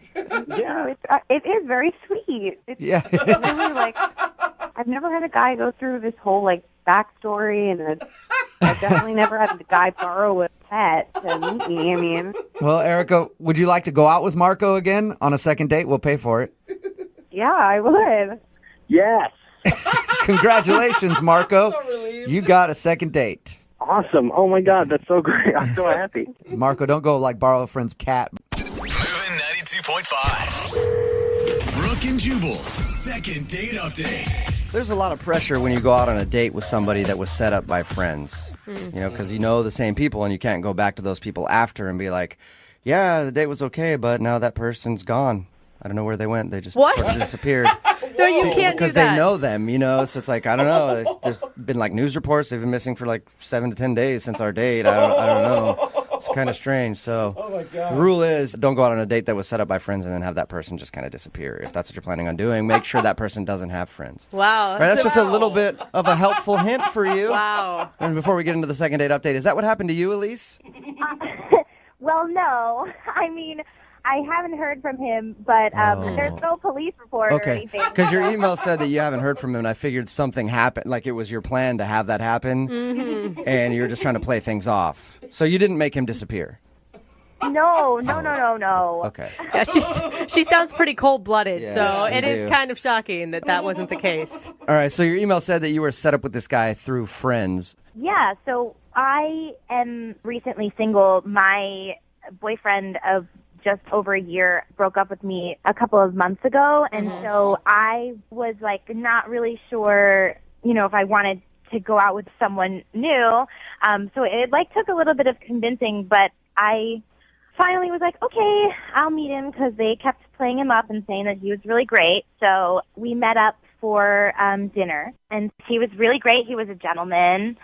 We had lots to talk about. There was never, like, a weird breaking conversation. What kind of things did you talk about? Just sort of like music. We talked about TV shows that we watch. I think I know why he's not calling you back. It sounds like a really boring date. No, it wasn't. So do you like TV? Yeah. No, it really was fun, but I was just like a little nervous, like more nervous than I thought I was going to be. Were you just nervous because you hadn't been on a date in so long, or because you had really built this guy up in your head? Just because I hadn't been on a date and I hadn't been out with anyone except my ex in so long, but he was really great. Like everything that I could have wished for in a guy. Did you point out the whole time how much different he was than your ex? That's always a good move on a first date. I said to him, like, in the middle of the date, like, I was just thinking that I hadn't been on a date since I was with my ex. So, like, I said that to him just because it was on my mind. And he was just like, oh, yeah, I heard, you know, our friends told me that you would, you know, just broken up with someone. And then I was like, but I'm over it, so it's fine. See, the secret is you need to do that while crying. You know, so they seem vulnerable. Let the guy in a little bit. Oh, you think so? I should have done that. Yeah, crying and then talking about how all men are evil and they'll break your heart. That's what you should have said to him. Next time we go out, I'll tell him. So how did he react after you brought up your ex? Was that a weird moment or was it something that was glossed over? I mean, I don't think it was that weird. Like, we talked about it for a little while, and he listened to what I had to say, and then at the end of the night, he gave me a hug, and I said, like, you know, it was really fun, and I hope we can do it again, and he was like, yeah, absolutely. That sounds positive. Yeah, you would think, right? Right. Now it's been like 10 days, and I haven't heard from him. Like, I text him, but I haven't heard back, and I don't know what's going on. What have your friends said about it? They basically just said, like, he's kind of acting weird, and, like, he's not really talking about it. Whoa. So Did you get that feeling, like they're lying to you? I don't know. I mean, I want to think that my friends wouldn't lie to me, and, I mean, I would just rather know, like, if you're not interested. But I don't get it, because he was interested. Like, it was a good date. So do you have any theories then? Why do you think that he's not calling you back? Maybe he's seeing someone else and he just doesn't want to tell me. But, like, I would like to know, you know, don't just ghost on me. That's weird. Yeah. And are you really over your ex? Yeah, I mean, it's done. I mean, it's over with me and my ex. Are you sure about that? Yeah. Doesn't sound like it. Yeah. He was very clear about that. Okay, he was clear about that, but is it over in your head?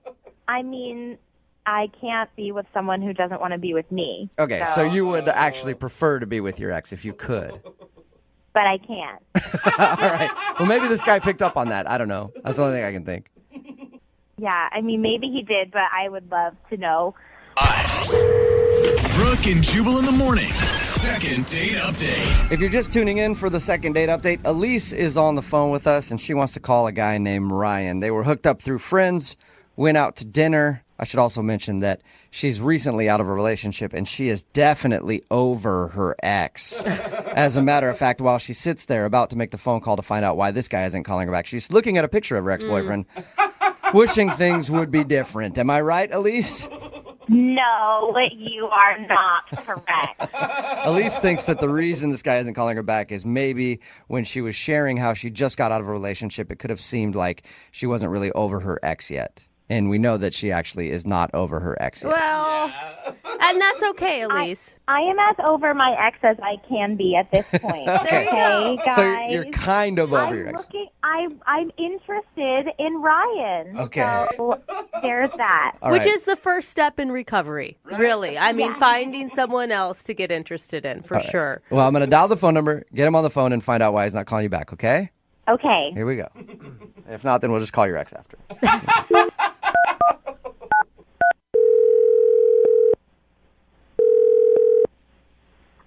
Hello? Hi, I'm looking for Ryan. Yeah, that's me. Hey, Ryan, how are you? This is Jubal from Brooke and Jubal in the Morning. From what?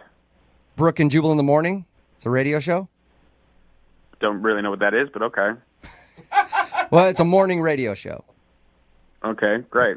All right. And I'm calling you today because one of our listeners asked me to see if I could get a hold of you. What? Yeah. You recently went out on a date with a girl named Elise. What? Yeah.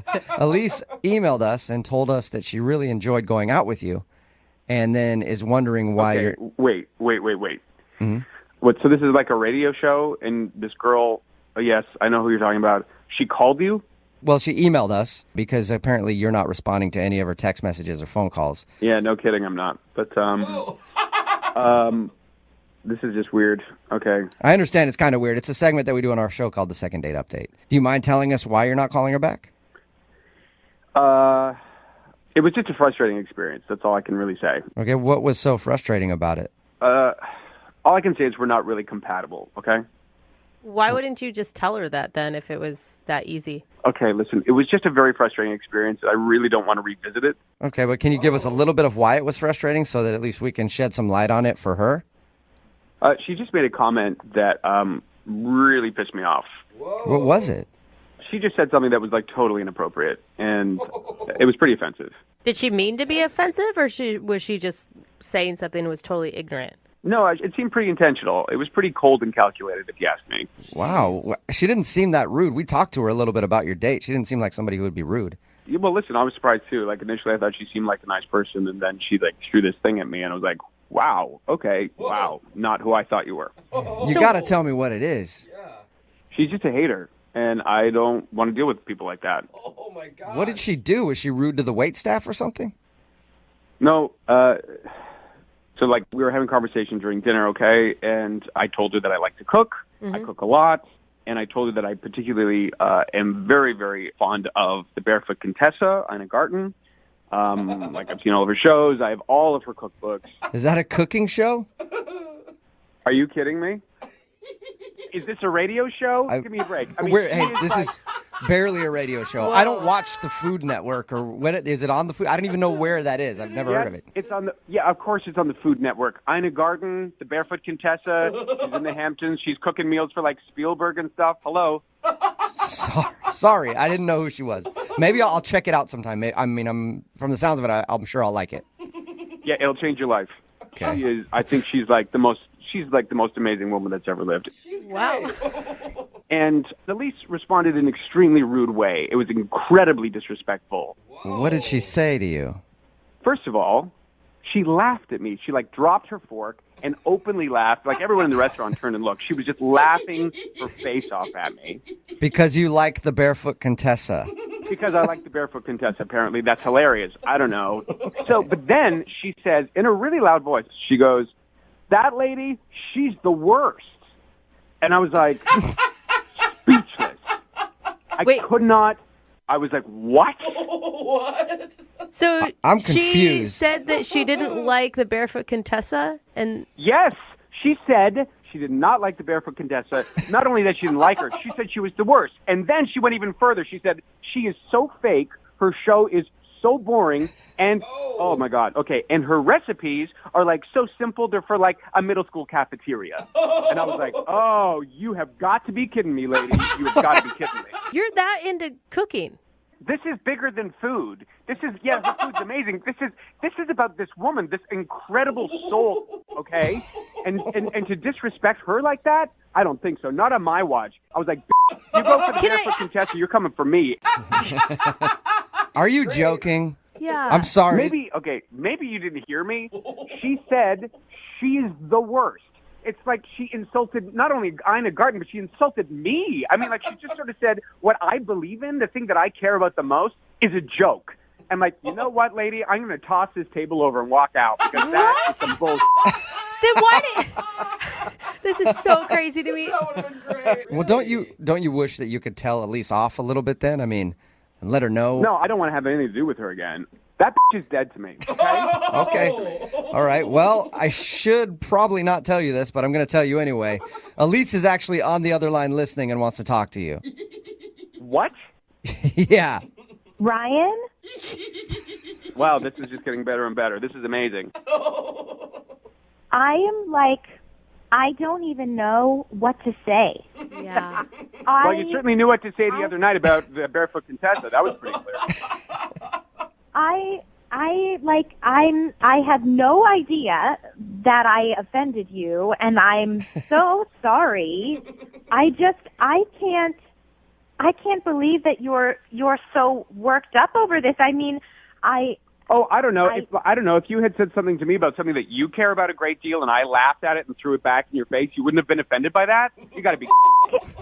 I mean, But yes, she's not my favorite, but I don't, it's not like I said, I hate her, she's the worst, she should, jump off a cliff, or, like, I just said I prefer the show with Giada, and I like.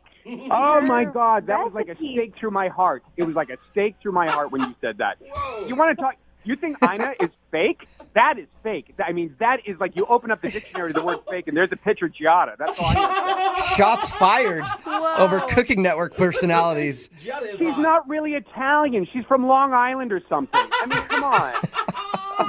And then she does, like, the Italian accent when she says Italian words, and then the rest of the time she has no accent. It makes me want to puke. I'm just like, it's disgusting. That is, like, capital F fake. Okay. I don't understand. You just went silent, and then we moved on with the conversation. But we could have talked more about it if you were so upset. I just don't understand. I don't think I said anything that was so horrible. I just said, oh my, stop saying that. Please stop saying that. I mean, I can't even. Who would say anything like that about the Barefoot Contessa? Ryan, who would ever say something like that? People disagree on things every day. This isn't a disagreement, okay?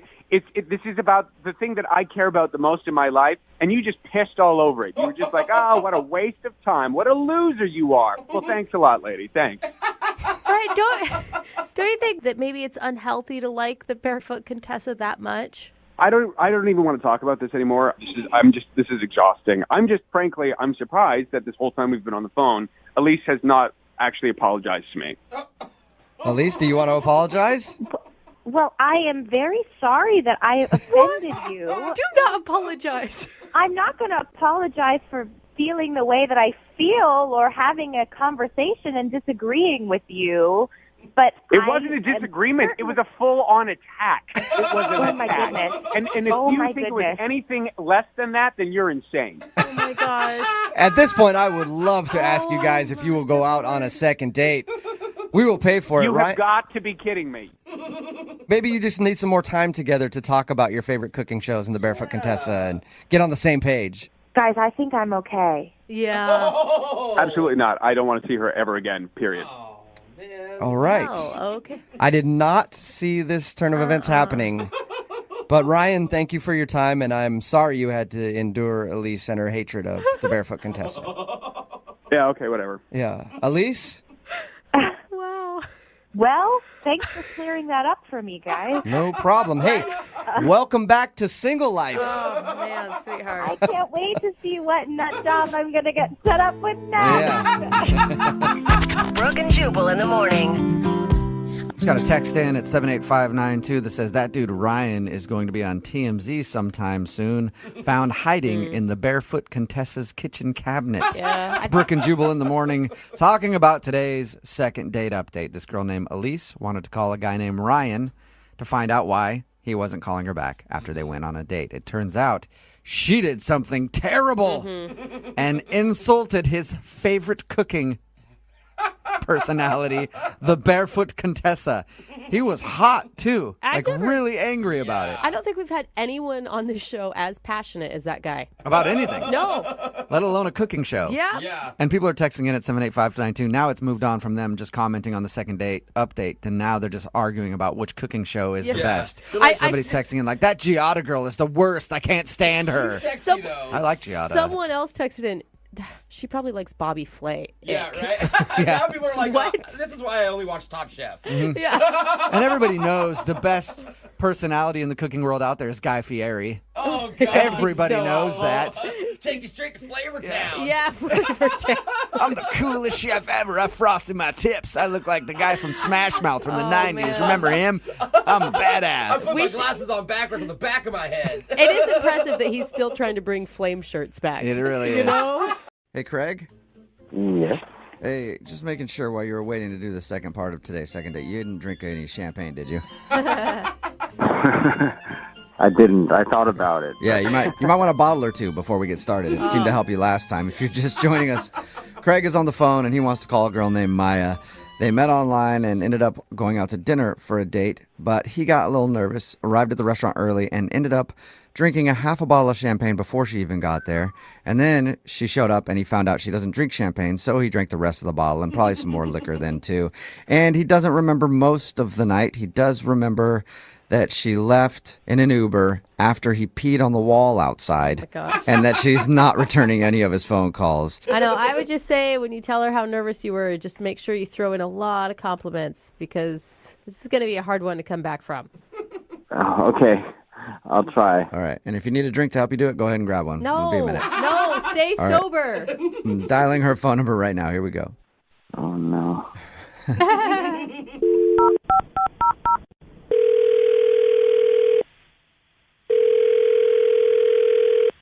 Hello?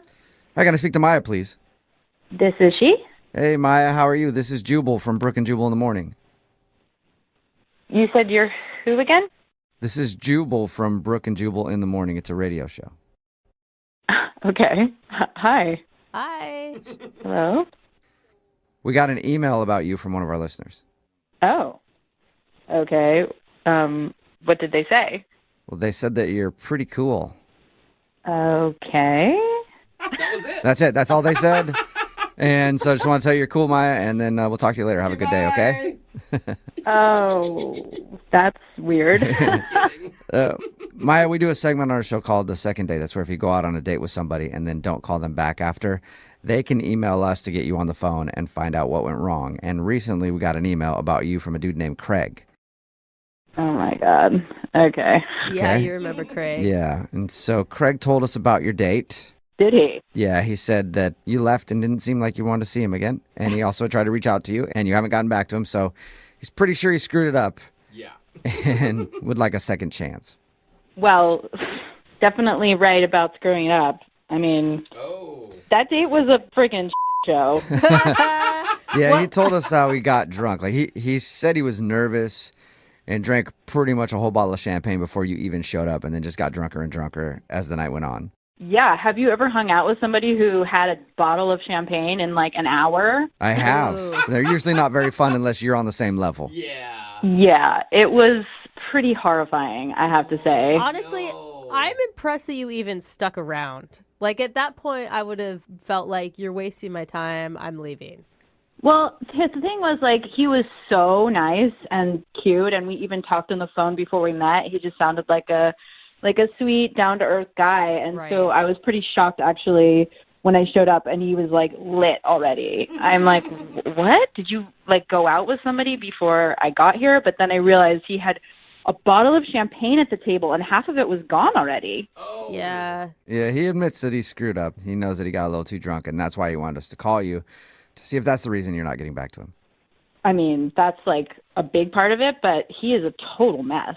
I'm just like not interested in getting involved in all that drama he's got going on right now. What kind of drama? Oh, so I guess he didn't tell you the whole story. I don't think he knows the whole story. I think that's the problem. He got too drunk. Sure, He pretty much just told us that he could remember bits and pieces, and then he remembers you getting in an Uber after he peed on a wall and leaving. Oh yeah, that part was great. So I would say 15 or 20 minutes into the date, I'm even embarrassed that I stayed a whole hour, but very shortly after I got there, someone called him, and he took the call while I'm sitting there at the table. He didn't even leave and go outside. He just stayed at the table and talked to the person. And I was like, okay, well, I guess he's just trying to, like, not be sketchy. Like, it's not some girl calling him. Except it was. What? He started arguing with somebody on the phone. He was yelling at them to, like, calm down. And then he hung up and slammed down the phone. And I was, like, already shocked. I thought it was so rude. What could you tell what they were arguing about? I couldn't get the whole story. So I was just like, is everything okay? And he was just like, oh, I'm sorry. Like, it's just really stressful right now. I'm getting married in 3 weeks. What?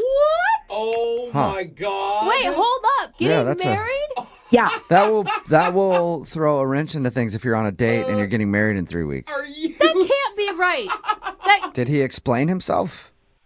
He's like, oh, no, it's not what you think. He's all drunk and slurring. And he's like, it's not a real fiance. And I'm like, is it like a blow-up doll? Like, what? Yeah. Did you just get in an argument with a blow-up doll? That's a good question. And he was like, no, it's this. My friend is trying to live in the U.S. and trying to get her a visa.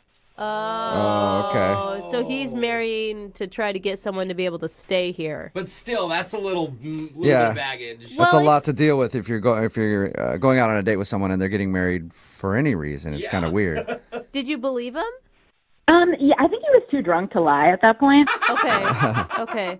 It is weird that they're like fighting with each other. Even if that was the case, there's some emotions involved if you're yelling at the person and slamming the phone down. Yeah, I mean, I don't really know like all the details, and it was kind of hard to understand what he was saying. So it was just like a lot of emotions. And then he's like, yeah, we live together, but like, don't worry, it's just for financial reasons. And okay. I was like, okay, that's not convenient for dating. Not at all. Yeah. And I don't know if I even still believe him. You don't think that he's in a romantic relationship with this person at all? Well, apparently she paid him like $10,000, so it does sound financial. You got all the details on it. Wow. Not a bad way to make $10,000. He has no filter apparently when he's drunk. Give him a couple I wonder if he remembers even telling you, because like he didn't bring it up to us. He said the only awkward thing he could remember was asking you to go grocery shopping with him. Oh my God, yeah. I said that I love grocery stores. I could spend hours in them, and he was like, will you come with me to the store? My wife never shops with me. Maybe you will. My wife. Maya, I'm interested to know if he remembers, and I want to ask him about it, because Craig's on the other line listening right now and wants to talk to you. Hey, Maya. What? You weren't replying to me, so I just kind of thought... Yeah, she knows all that, Craig. I think the biggest issue is, are you married? I'm not. I mean, I just want to say, first of all, that the only reason all of that happened was because I was nervous, and I thought you were really pretty, and that's why we're having this conversation. I promise you that if I never drank, we would be having a completely different conversation right now probably about how exclusive we're about to be. Craig, I don't care about the drinking. Let's remember you are getting married in 3 weeks. That's the ultimate deal breaker. End of story. The wife thing that I'm telling you, it's just a good financial move on my part. I don't even remember that I had that call. I don't even understand how long that call. How did you even know all of this? I know it because you drunkenly admitted everything while you were sitting there at the dinner table. Well, I'd say don't worry about it. It's not as big a deal as you think it is. Oh, my God. God. You're getting married. That means that you and I, if this went somewhere, would not be able to get married. No, but you see, Gabriella doesn't really care about that. She doesn't care who I see. Okay, Craig, well, guess what? Maya cares. Craig, I mean, how could you not have known that this was the reason you weren't getting a call back? But it's not a real marriage. It doesn't really count. You should just pretend like it's not happening. Yeah, just pretend like he doesn't have a wife who paid him to marry her. Craig, you know what else is not happening? Me and you. Come on, Maya, are you sure about that? Because Craig would love to go on a second date with you. Never been sure about anything in my life. What about... I won't drink anything, I promise. It will be totally different, like I said. I don't think the drinking is the issue, though, Craig. I don't think you're getting it. I don't understand. What, it's still about the marriage thing? Yes! I don't want to date a married man. Maya, I think you're focusing on the wrong things. Like, look at the lengths I'm going to make another woman happy. Doesn't that show you that I'm just like the perfect man? She's paying you. I mean, what do I have to do to show you that I'm a good guy? Do you want to call Gabrielle? Do you want to meet her? Maybe we go out together and we meet. Oh, there you go. Go out on a date with all of them, Maya. That way you can see that it's an arranged marriage and they don't actually love each other, and then you and Craig can live happily ever after, yeah? No? Yeah, this is getting better and better. There are lots of different ways that people deal with being nervous before a date. Sometimes maybe they'll just take a few deep breaths and try to calm themselves. Sometimes they'll take a big drink of urine. What? Sometimes they'll take a big drink of somebody else's urine. It's really all about drinking urine if you want to calm your nerves before a big date. But apparently Craig, who's on the phone right now for a second date, didn't drink any urine before his date. Oh, thank God. But he does think that his nerves got the best of him, and that's why he's not getting a call back. What's up, Craig? Hey, what's going on? Oh, you sound like a real nervous guy, Craig. Yeah, you sound like a pee drinker to me. I'm being sarcastic. Yeah. No, I didn't drink any pee this time, I promise. Yeah. Maybe that's the issue. And you think just he learned wanted something. You got to drink some pee before you go on a date, and it'll help you out. Before we get into why you think your date went wrong, tell us about who you want to call today. What's her name? Her name is Maya. Maya. All right. And where did you meet Maya? On a dating site. Okay. Why were you so nervous to meet her in person? I was really nervous because she was really hot. Okay, well, that's simple. I mean, you meet somebody online, that's pretty much all you have to go on, is like what they say their interests are, and then are they hot or not. So, Yeah, I just want to add that I really think she was out of my league, too. Okay. I kind of guessed that when you said you were super nervous. Usually, if you're also on the same level, you're not going to be that scared. Right. So, obviously being surprised she actually went on the date with me, we ended up going to a restaurant, and, well, I actually ended up going half an hour early. Why so early? Nerves. I can hear your nerves while you're speaking right now. Oh. You went there early because you didn't want to be late? Yeah, I just wanted to set up, kind of shop, and kind of make the nerves go away, but that didn't really happen. I ended up ordering a bottle of champagne. Oh, gosh. Thinking it would be, like, cute that I'm celebrating our date. Okay. I like that. Did you drink it all to yourself in that half an hour that you had? My plan was to split the bottle with her, but while I was waiting, I kind of had one glass, and then I had another one, and then by the time she came, I had half the bottle. Okay. So that's what you meant by your nerves. You were trying to calm them with alcohol. Yeah, and it did calm them because I was feeling kind of good. Yeah, I bet. I bet you were nice and calm after a half bottle of champagne. Yeah, so I obviously asked her if she wanted any champagne, and then she said she doesn't drink champagne. Oh, so then you had to finish the whole bottle because you don't want to waste any money. Yeah. I did that, and she ordered her wine, and I did drink the rest of it. So wait, did she have one glass and you had one bottle? I think she might have had maybe a second cup, but I don't think she ever finished it. And it's good when you don't know for sure, when you were sober enough where you can't remember details. Did she know that you were drunk? I don't know. I think because I was laughing a lot, I do remember that. But I do remember one weird thing, which was asking her to go grocery shopping with me. What? Like after your date? Like for you or with you? Not for like money or anything. I just wanted her take on the food because it looked like she ate really healthy. Okay, yeah, I'm picturing you now, drunk, just being like, wow, you look like you eat healthy. You think you can go to the grocery store after this and maybe you can pick out stuff with me? Make me pretty. Make me pretty. Yeah, it seemed like a cluster, you know. Just like kind of, the date didn't go well. Okay, so how did it end? It ended where she ordered an Uber, and I was out there with her trying to be the gentleman. Mm-hmm. And the thing is, after having so much alcohol and water and stuff, I ended up having to go to the bathroom. And I'm pretty sure like they were already kind of closed, and I ended up peeing on the side of the building. Okay. Ooh, classic. All right. Then the Uber comes. There's my date. All right. Yeah. No hug. She just left. Okay. You blew it. Yeah, you definitely did blow it with her. Yeah. Yeah. We've all been there. I don't think any of that would have really happened if I didn't drink half the bottle, the whole bottle by the end of the night. But I just really wanted to impress her, and I'm calling you guys because I just want like another date with her, and I just don't want to order the bottle. Yeah, I'm sure a lot of people have said that. Have you heard from her at all? Have you had a chance to apologize? I kind of sent like not a weird text where I kind of said, you know, I had fun and I'm sorry if I got a little tipsy and I just would love to see you again. And then she just never replied to that. Okay. All right, well, we'll play a song and then come back and call her.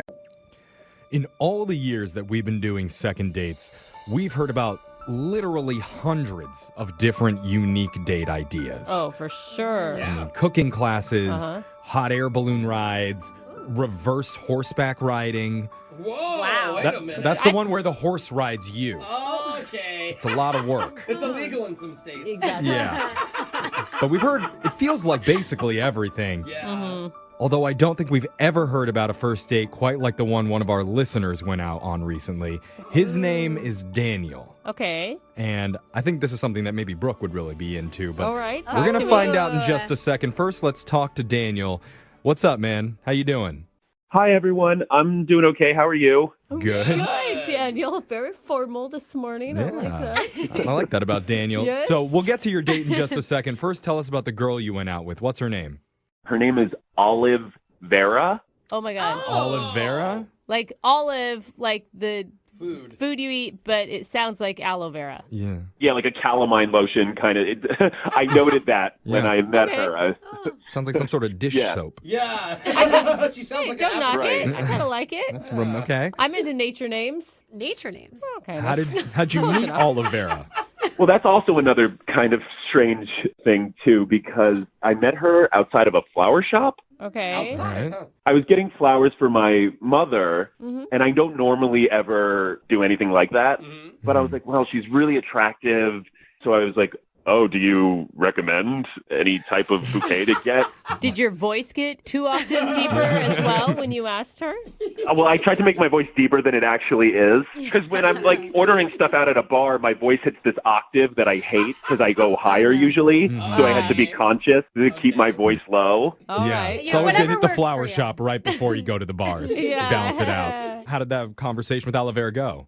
Well, it was good because she was like, oh, I recommend this thing. And we just chit-chatted and, That's you know. cute. Okay. It sounds like it was a real, like, natural icebreaker. Yeah, totally. It was. It really was. And so I was like, oh, okay, well, would you, again, lower voice.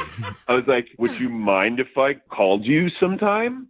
Good one. All right. She giggled because she was like, you said that really weird. But I would enjoy that very much.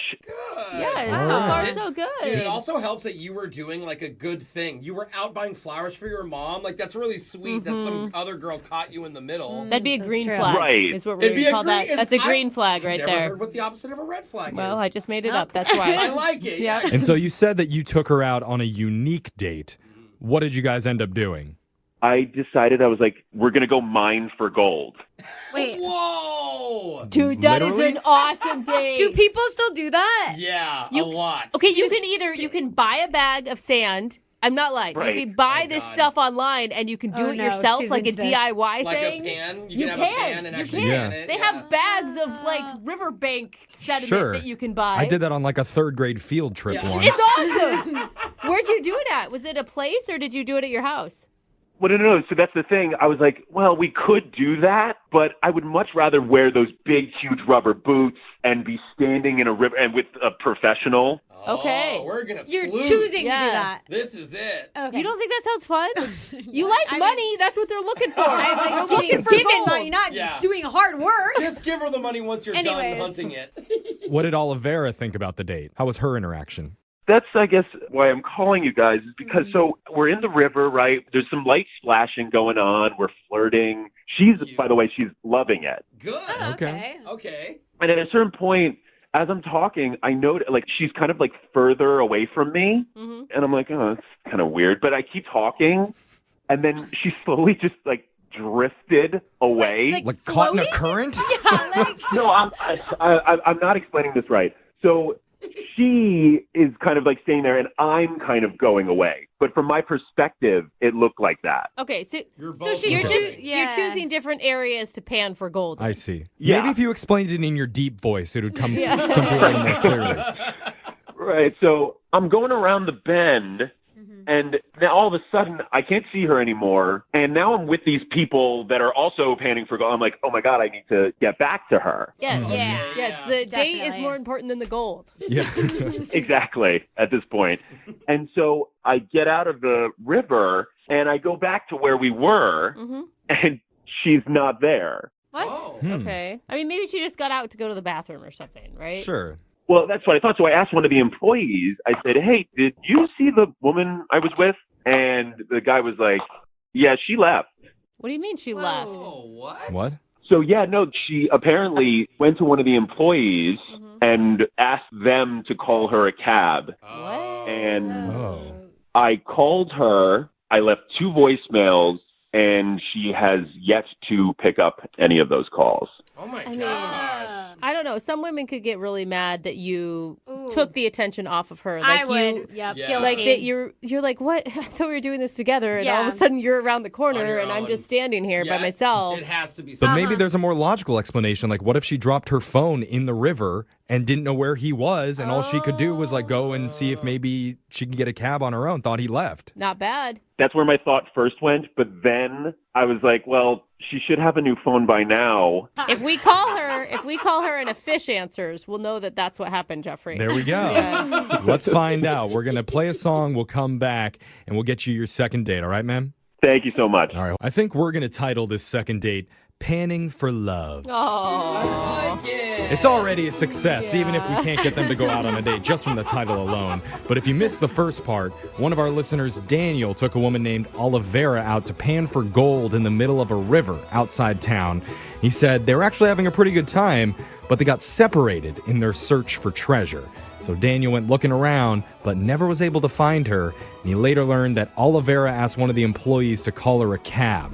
And she hasn't responded to any of Daniel's texts or voicemails since. So he's reached out to us for help in getting some answers. And Daniel, I never asked, did you end up walking away with any gold that day? Good question. Sadly, I did not. Yeah. You missed out on two treasures then. Yeah. I keep saying that. No one mentioned, but she could have just found a huge gold pile and wanted to get out of there right away because she's rich now. Yeah. She disappeared off the map, guys. I don't think so. If she did, then I want the date that much more. Yeah, Now right. that she's rich. Good call, Daniel. All right. Think of that. Let's not waste any more time. I'm going to dial Olivera's number. We're going to try and get you your second date. You ready? I really hope that she answers for you because she's sure as hell not answering for me. All right, well, let's give it our best shot. Here we go.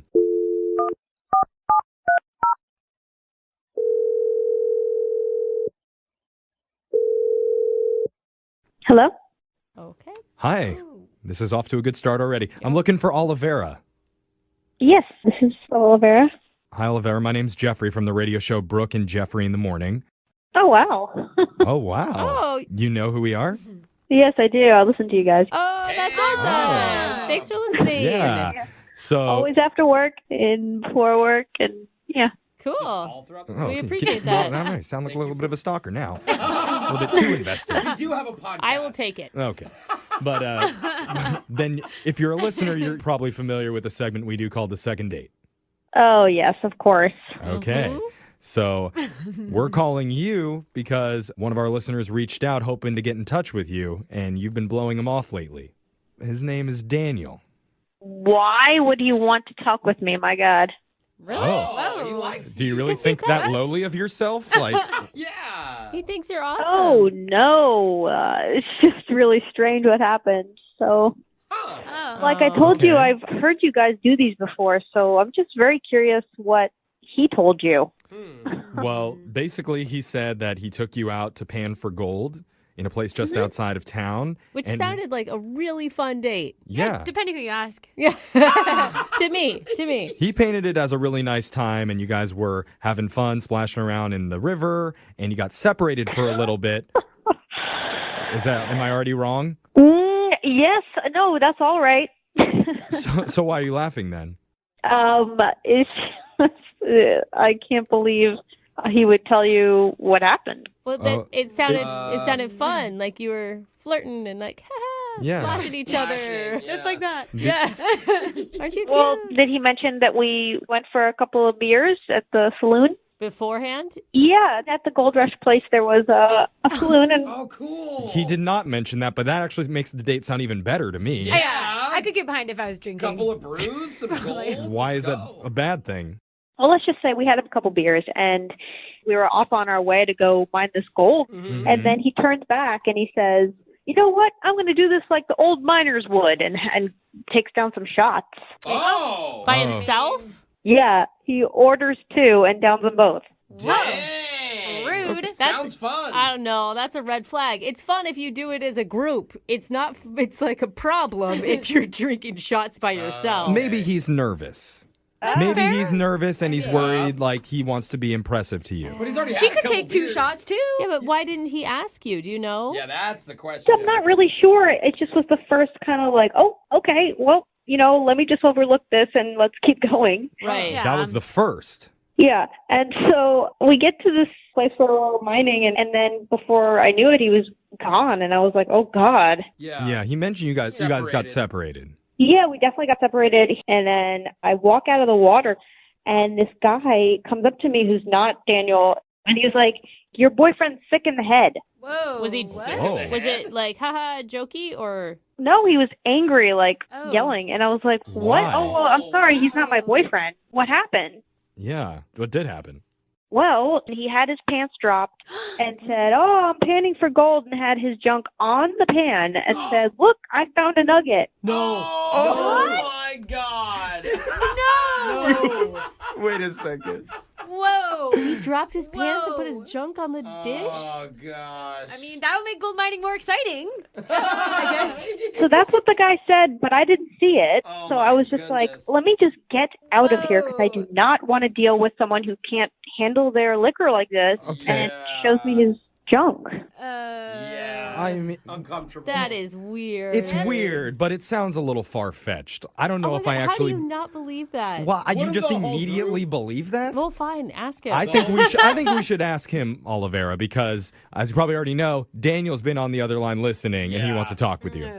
Oh my God, I forgot you guys do that part. Hi, Olivera. I'm really sorry. I don't really know what to say. I'm really, really embarrassed, and I can't believe I did that. And I didn't know that you saw that. I didn't see it. Someone told me, thank God. Oh my gosh. That's almost worse. Yeah. But at least it was impressive enough where another guy had to brag to you about it. So maybe there's a positive light. I don't think it was a brag. I can't believe you're admitting this happened. Oh my gosh. Well, the thing is I didn't eat that day. And so, like, those shots went right through me, and I was just so nervous because she's so pretty, and I just... What? So You're I so whipped my junk out. I'm so nervous. There's these strangers standing around me, and I think, what else could I do but pull my pants down? That's what I do when I'm nervous. I flash strangers. Put it right on the pan. This is getting even more weird. For real. In college, I used to do that all the time. Like, I was known as this guy who was pretty outrageous. And, you know, and whenever we would have, like, a rager, like a raging party, Love those. they would expect it, and they'd be like, yeah, well, let's go, pan for gold, pan for gold, pan for gold. I can see that, Yeah. dude. It was like a chant. Oh, Okay.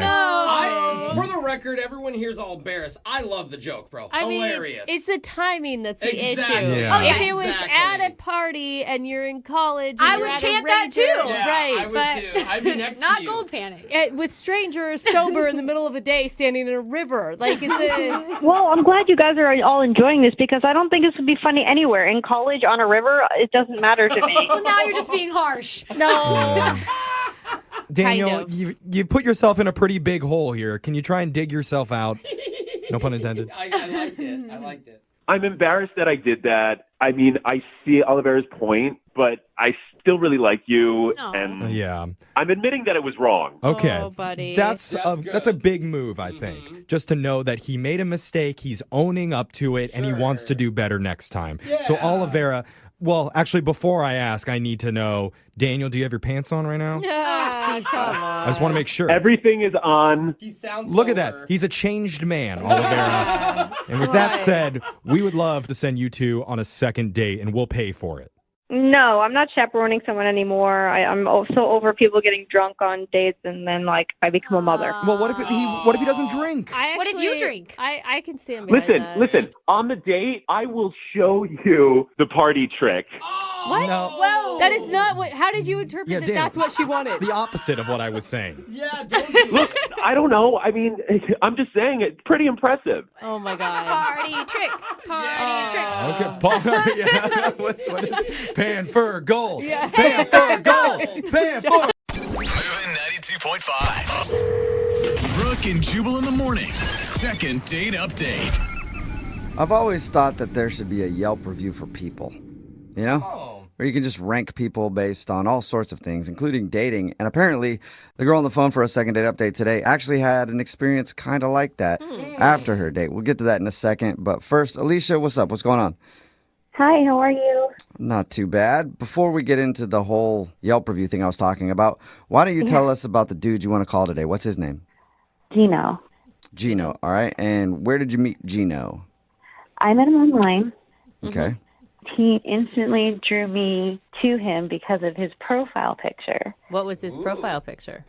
It was clearly a Photoshop picture of him on a T-Rex, shirtless, with a sword in one hand and a box of KFC in the other. That's Yeah. funny. All right. Dude, that is a modern day Prince right there. Who needs a white horse? Made you laugh and realize he's probably a funny guy then. Yeah, he probably has a good sense of humor. Okay, and did he deliver on the date? Was he actually fun and funny? He did. He was like super nice. He was funny. We went out for dinner and drinks. He picked like the best restaurant. Oh my God, that makes such a difference too. Like if you're eating good food, suddenly everyone becomes more attractive. Seriously though, with that dinner, I had the best salmon that I've had in like my entire life. And if I could go back right now, or I should go back right now, it was so good. So do you want us to get you a second date, or you just want to go back to this restaurant? Yeah, I just want to go back to the restaurant now. Salmon. I feel like this is like a case of like food goggles. You know, like beer goggles makes people more attractive. I feel like food goggles work the same. Possibly. It was so good though. I can't explain it. Okay. And Well, how was other the- than the salmon, how was the rest of the date? So afterwards, he took me to an arcade. Okay. Which is pretty cool because I haven't been able to play most of those games since I was little, like Miss Pac-Man and all that good stuff. And how was that? How was like the banter between you two? Banter was fine. I mean, he's a really personable person. How'd the date end? Did you guys make out? Anything like that? No, it was just like a little kiss on the cheek. See you later, okay? You know. But the weird part happened when I got home. Okay. I had an email from Gino. Okay. And it was a link to SurveyMonkey. Yeah. And so I was super confused, but apparently he wanted me to rate the conversation, the date itself. So he made a whole survey asking you about your date experience with Gino. A whole survey. What'd you think? Was that funny to you? I thought it was like a little weird, but then like, I guess like I kind of respect it because he wants to be trying to improve. Yeah, or you thought it was a funny thing to do. Yeah, I could see myself doing that and be like, oh, she's going to think this is really funny. Right, but then like at the end of the survey, you select a time and date for like the next date. Okay. So it was a creative way to ask you out again. Convenient. I guess that I haven't heard from him. Okay. Did you forget to fill that part out of the survey? Yeah, Did you click submit? No, I totally did because I would love to go out with him again. Okay, so you filled out his whole survey, which most people probably wouldn't do. And he hasn't responded to you. Have you tried to actually text him and stuff, or you just left it at the survey? So, I mean, like, I did try and text him after I filled out the date and time for the next date, but I haven't heard back from him. Okay, nothing. Do you think he's just too good at online dating? Like, he sounds like he's fun and funny, but almost like a player in disguise. Do you know what I mean? Like, everything's a little bit too smooth, too funny. I guess he does pick great places to go, like that restaurant. Right. Well, and like his like cutesy photograph, and then the survey, And like then the arcade. Maybe he's like, just fun. going through a lot of dates, and you're not on the callback list. Oh, I hope that's not the case, but that's what I would like to find out. Or were you just way too honest in your survey? She rated. Hey, Yeah, there's did you room like for rip on him? I didn't give him like a perfect review because like if I gave him 5 stars, like he would have, you know, it would have made me look desperate. Yeah, for sure. There's that too. All right. Well, we'll play a song and then come back and call him and get your second date update, okay? Thank you. All right, hang on. Moving 92.5. Brooke and Jubal in the mornings. Second date update. If you're just tuning into today's second date update, Alicia is on the phone and she wants to call a dude named Gino. They met online. She thought he was funny. They ended up going out for dinner. Then they went to an arcade after. And when she got home, he actually sent her a survey about the date, probably as a creative way to ask her out again. She filled out the survey. It even included a time and place for them to go out again. She filled all that out, but now he's not responding to her at all, and she doesn't know why. So, speaking of surveys after a date, let's do one before the second date. Alicia.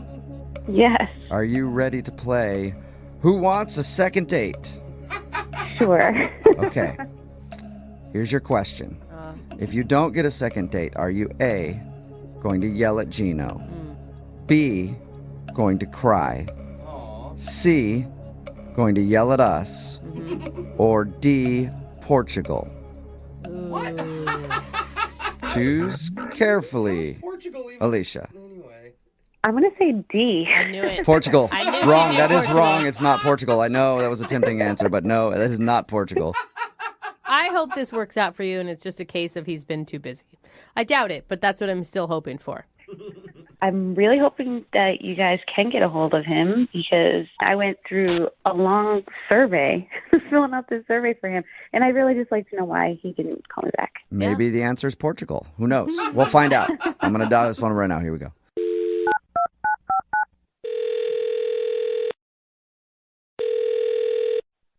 Hello. Hi, is this Gino? Yes, it is. Hey, what's up, man? How are you? This is Jubal from the radio show Brooke and Jubal in the Morning. Okay. How are you? I'm fine. What is this about? It's about you right now, Gino. That's what it's about. Okay.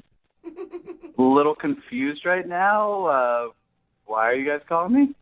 Well, I'm calling you, Gino, because we got an email about you. Now I'm more confused. Can you explain? Sure. Her name is Alicia, and you guys went out on a date recently.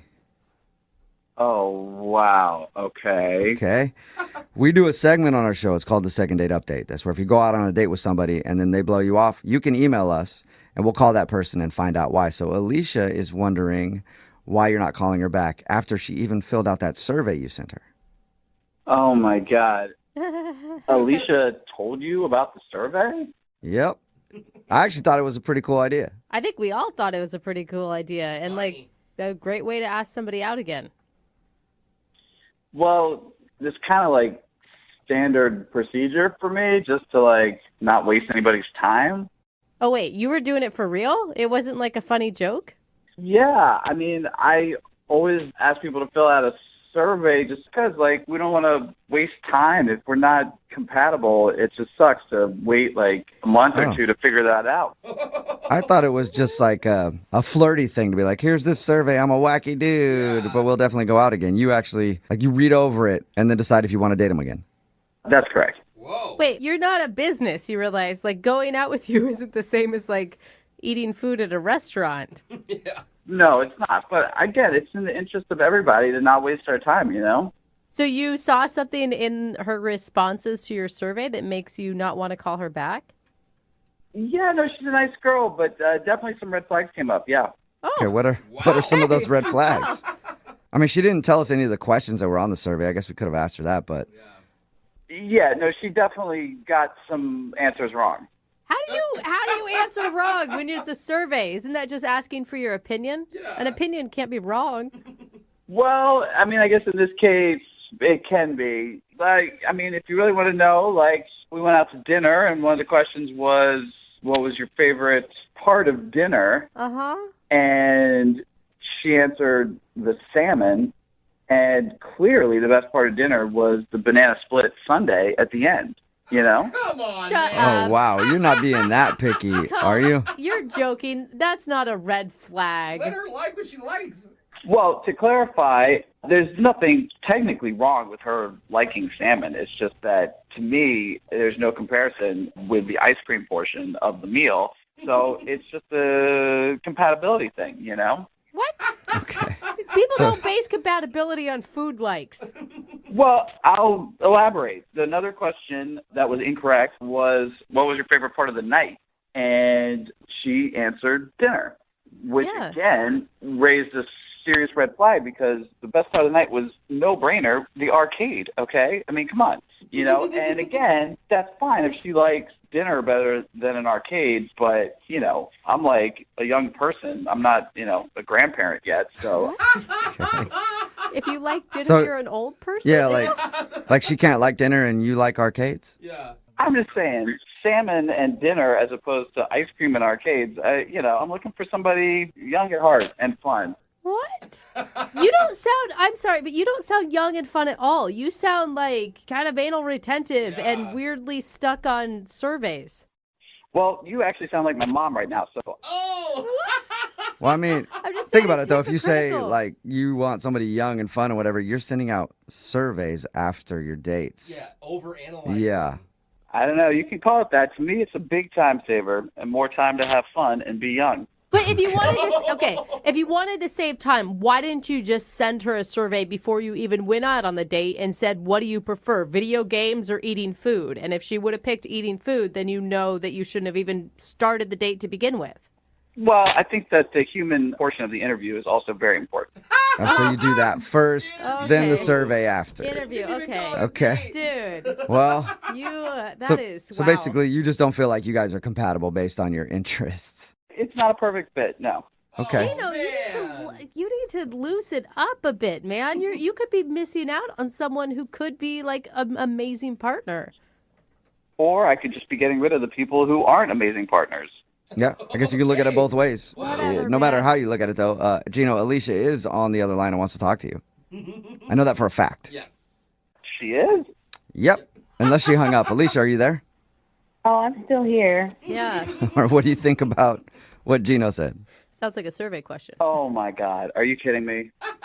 No, I'm not kidding you. I think you're insane. It's a survey. Like, how are there wrong answers on the survey? Well, that makes no sense. They're not wrong. It's just incompatible. I'm just confused. Just because I enjoyed the salmon better than the ice cream, that's a problem? Well, it's not a problem for you, but it's a problem for us. I mean, if, the score doesn't add up at the end of the survey, it's just not going to work. Oh, my gosh. I'm not sure why you're, like, writing me off as some old lady. Look, Alicia, you are perfectly great, and there's nothing wrong with your answers. It's just that, I'm looking for somebody who's going to be into arcades, and that's going to be the obvious answer every time. Climbing trees, going outdoors, like pizza parties. Those are more in line with, the correct answers. It sounds like you're looking to date a child. Yeah, a child at heart, okay, who's into fun stuff. And, there's clearly an age question and requirement on there anyway. So. Oh, my God. That is so weird. Alicia, did you get a sense for this on the date? Because from his description, he was running your date as if it was almost a job interview. Yeah, I didn't feel like that at all. I mean, it is kind of like a job interview if you're interviewing to be my girlfriend. And, I think it's fair for me to, see what your qualifications are. And So you're saying that Alicia is not qualified to be your girlfriend? I'm sure she would make a great girlfriend for somebody else. Oh, my God. But not for me. Wow. Oh, my God. I just feel like, Gino, you're taking, like, the humanity out of dating, right? It should be about chemistry and about how you connect with somebody and your trust level with them and your comfortability. I'll keep her on file. Oh, cool. All right. We'll keep her on file. Dude, this is beyond me. Like, I spent so much time filling out that survey, and little did I know that you were going to be judging me on the answers. You're such a jerk, dude. I don't know what to say. I mean, I don't think of it as judging. I know what you could say, Gino. What? You could say that you'll go out on a second date with Alicia. We'll pay for it. Yeah? I mean, as entertaining as that may seem, I just think that my time is better spent finding somebody who, a little bit more compatible. Wow. Well, good. Like, I hope I actually never see you again. Oh. Makes sense. Second interview. Yeah. So no second date. No. Well, I appreciate that sentiment, Alicia, and I wish you the best of luck. And welcome back to our exciting news segment here at Brooke and Jubal in the morning. Are you frogging kidding me? Oh, God. With Hoppity, where we dive into the exciting world of everything that frogs have to offer and learn new facts. Are you frogging kidding me? They do what? Gets me every time. It is the second part of your second date. And why are we talking about frogs? Because Martin is on the phone. He actually prefers to be called Hoppity because he loves frogs. And he went out with a girl named Isabella. He said they had a great time. They did talk a lot about frogs. But he got a kiss at the end of the evening. And now he's not sure why she's not calling him back. So we are about to get her on the phone and see if we can figure it all out for you, Hoppity. I just want to clarify. We talked a lot about frogs during the dinner, but, we talked about what she liked to do for fun, too. Well, that's good. What was it? What is she like? I can't remember. Okay. That's not good. I'm glad you were paying attention, Hoppity. I mean, I really feel like you really made this date all about you. Can you tone down the frogs if you guys do go out again? I can, but, I just I just want to remind you guys, during the dinner, she seemed really excited about my 2 pet frogs and the pictures. So, I think she's really into them. All right, well, we'll find out the truth here in a second. Yep. I'll dial her phone number right now, and we'll see if we can figure it all out, okay? Thank you. Oh, the frog voice. All right, stop doing the frog voice, Hoppity. In my opinion, I don't think you should do that when you get her on the phone. I'm seconding that opinion. Okay, guys, I'll lose the frog voice. Okay. All right. Just for now. Like, after you guys have been dating for a little while, give her all the frog you want. But right now, dial it back on the frog a little bit. Here we go. I'm dialing her phone number.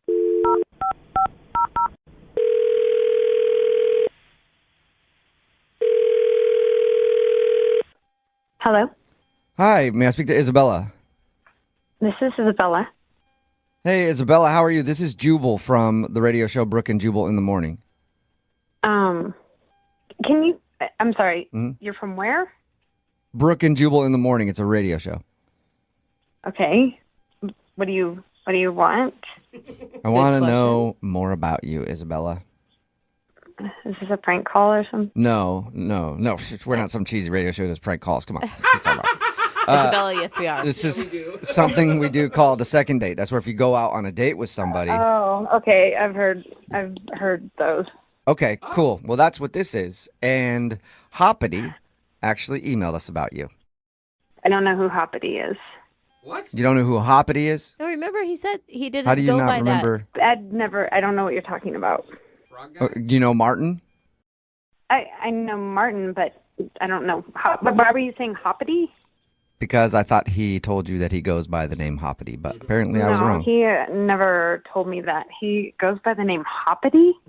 Yeah, it's his nickname apparently, because it shouldn't be a surprise to you that the dude likes frogs. Oh God, yeah, that's definitely not a surprise. He told us that you were really excited about his frog passion. You know, when you're going out on dates, you kind of have the same old thing. So it was something that was different. It was fun. I mean, he had really cute names for his frogs. Agreed. He had one that was named Lollyhops, which is hilarious, and I forget the other one, but it was funny. And I mean, I actually kind of liked him in a certain way. It was just, he was kind of refreshing, you know? Okay, well, if that's it so was positive. refreshing, and he also told us that you guys kissed after the date, why aren't you getting back to him?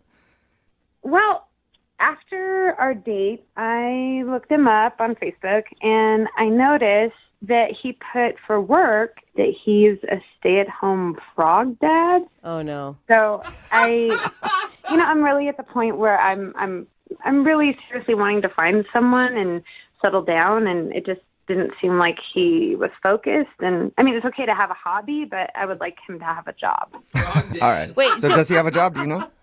He didn't talk. He only talked about frogs. So you don't think it was a joke? You think that he's unemployed?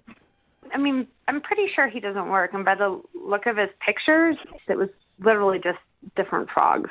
So maybe the frogs are his pictures friends. on his Facebook page you're talking about. Yeah, pictures of him with his frogs, like doing things. Like doing what things? There was one of them like cooking with them. There was one of him like playing his, I don't know, like games with them. I don't know. It just seems like those are his friends. Just to be clear, the reason that you're not calling him back, is it the frogs or is it the fact that you think he doesn't have a job? Like, which one is most important to you? Just so we can tell him. I mean, I think it's the job. I feel like it's all of it. If I was you, it'd be like the whole package of that. Well, I think he's quirky, and, that's not a bad thing. It's refreshing, but I just want him to have more balance in his life, more, just a job, friends, and frogs. You know what I've always wondered, Isabella, and I've never heard the answer to this. What? Because they do studies to find out how much housewives would make if they were getting paid. How much money should he be getting paid as a stay-at-home frog dad? That's not a thing. And I think we can get the answer because Martin is on the phone listening to this conversation and wants to talk to you. He's on the phone right now? Uh-huh, yeah. Oh, my God. Martin? Yeah. Hi, Isabella. Martin. Hi, Martin. Oh, this is awkward. Yeah. You looked me up online? Yeah. What is a stay-at-home frog dad? I mean, I just have a passion for frogs. I thought stay-at-home frog dad was just kind of funny. That's why I said it. It is kind of funny.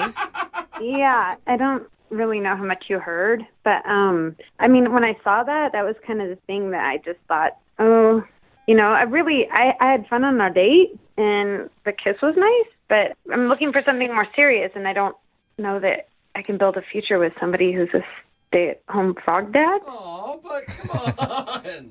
I mean, So I just want to be clear. Is the reason you didn't pick up my calls or respond to any of my messages because you didn't think I have a job? I mean, is that not true? I mean, do you have a job? No. You don't. Okay. Wait, hold on. I know. I thought you were gonna be like, "Oh yeah, I am a lawyer." Are you like in between jobs or something, Martin? Are you looking? No, not at all. I'm not looking for any work right now. How are you? How are you eating? Are you alive? You're not killing your frogs and eating them, are you? No, and that's not a really funny joke. I'm sorry. Okay. Sorry, sorry, Hoppity. No, but Martin, really, like, what's your plan, man? Well, here's the thing. A couple years ago, I made this app, and I sold it, and I made a whole bunch of money. And yeah, I don't have to work. That's why I don't have a job. I don't have to work for a while. Oh, so you're just taking time off to hang with your frogs? Yeah, I mean, like I told you, it's my passion. So now I actually have time to do it and take care of them. Okay. So wait, is that a change? I think you just changed your tone there, Isabella. Well, I mean, Martin, I wish you would have, brought it up on the date. I had no idea that you even built apps. I didn't really learn anything except about your frogs. But I mean, had I known this, it would have, I don't know, I would have taken you more seriously, I guess. Yeah, I mean, I don't really want to publicize all that information. I feel like it's kind of private. I mean, if you'd asked what I did for work, I would have told you the situation, but I don't like posting that on Facebook. I think it's kind of, I don't know, arrogant. Yeah, that makes sense. Yeah, it's arrogant to be like, "Oh, I created a cool app." It's not arrogant to go like, "I love my frogs." I agree with you. I agree with you on that one, Hoppity. Man. Okay, well, I feel kind of like an idiot. How do you feel, Hop? I mean, Hoppity, are you mad at her for judging you, or do you understand where she was coming from? I'm not mad. I guess I just wish she'd asked if it was that big a deal to her. Yeah, that's true. Instead of making her own judgments? Mm-hmm. Well, I think that you were so excited about your frogs, and it was so different for me that I actually genuinely liked hearing about your frogs, and so I think we spent most of the time talking about that. So, but after the date, I did want to know more about you, and Well, I'm really glad to hear you say that, Isabella, because anyone that's going to be a part of my life has to, like my frogs, and my frogs have to like them. If that weren't the case, it might be a bit of a deal breaker. Well, at least we got that very important thing taken care of. That you're appreciative of his frogs. Isabella, would you like to go out with Martin on a second date? We will pay for it. Yeah, I would. I will say she has from the start said the frogs are fine. That's true. And you even did the frog voice on a voicemail to her, and she was still okay with that. Yeah, no, actually, I thought that was kind of cute. I laughed. I listened to it twice. Hey, good. Listen to All it right. twice. Hey, Martin, this would be the time. Remember we told you to dial back on the frog voice? This would be the time to throw it in there. Yeah.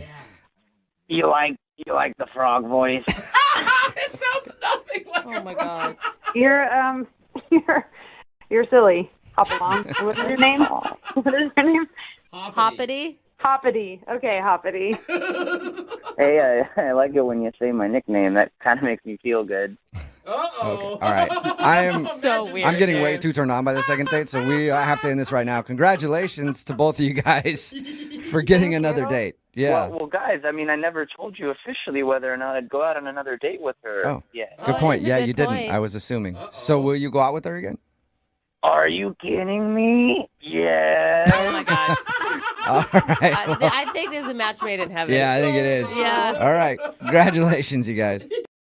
I'm a little confused by the email that we got in for a second date today.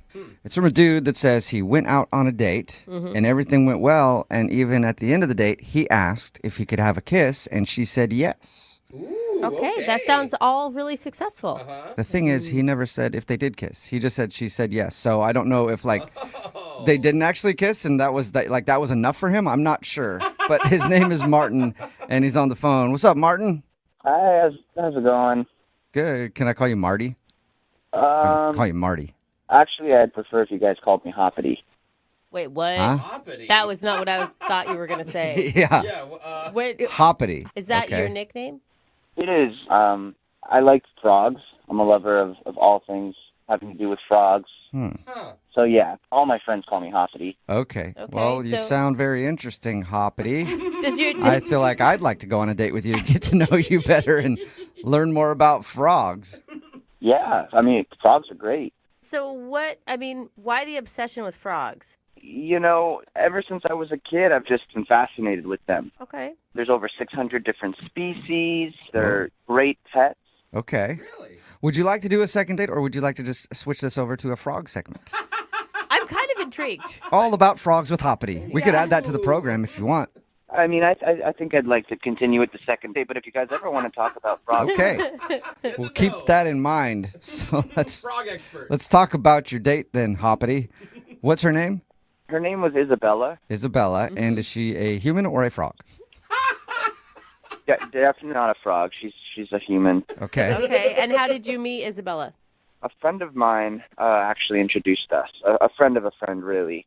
We went to school together, and she thought we might hit it off. And it sounds like you did. I mean, from what Jubal said, the date went swimmingly. Oh, I see what you did there. That's a pun, isn't it?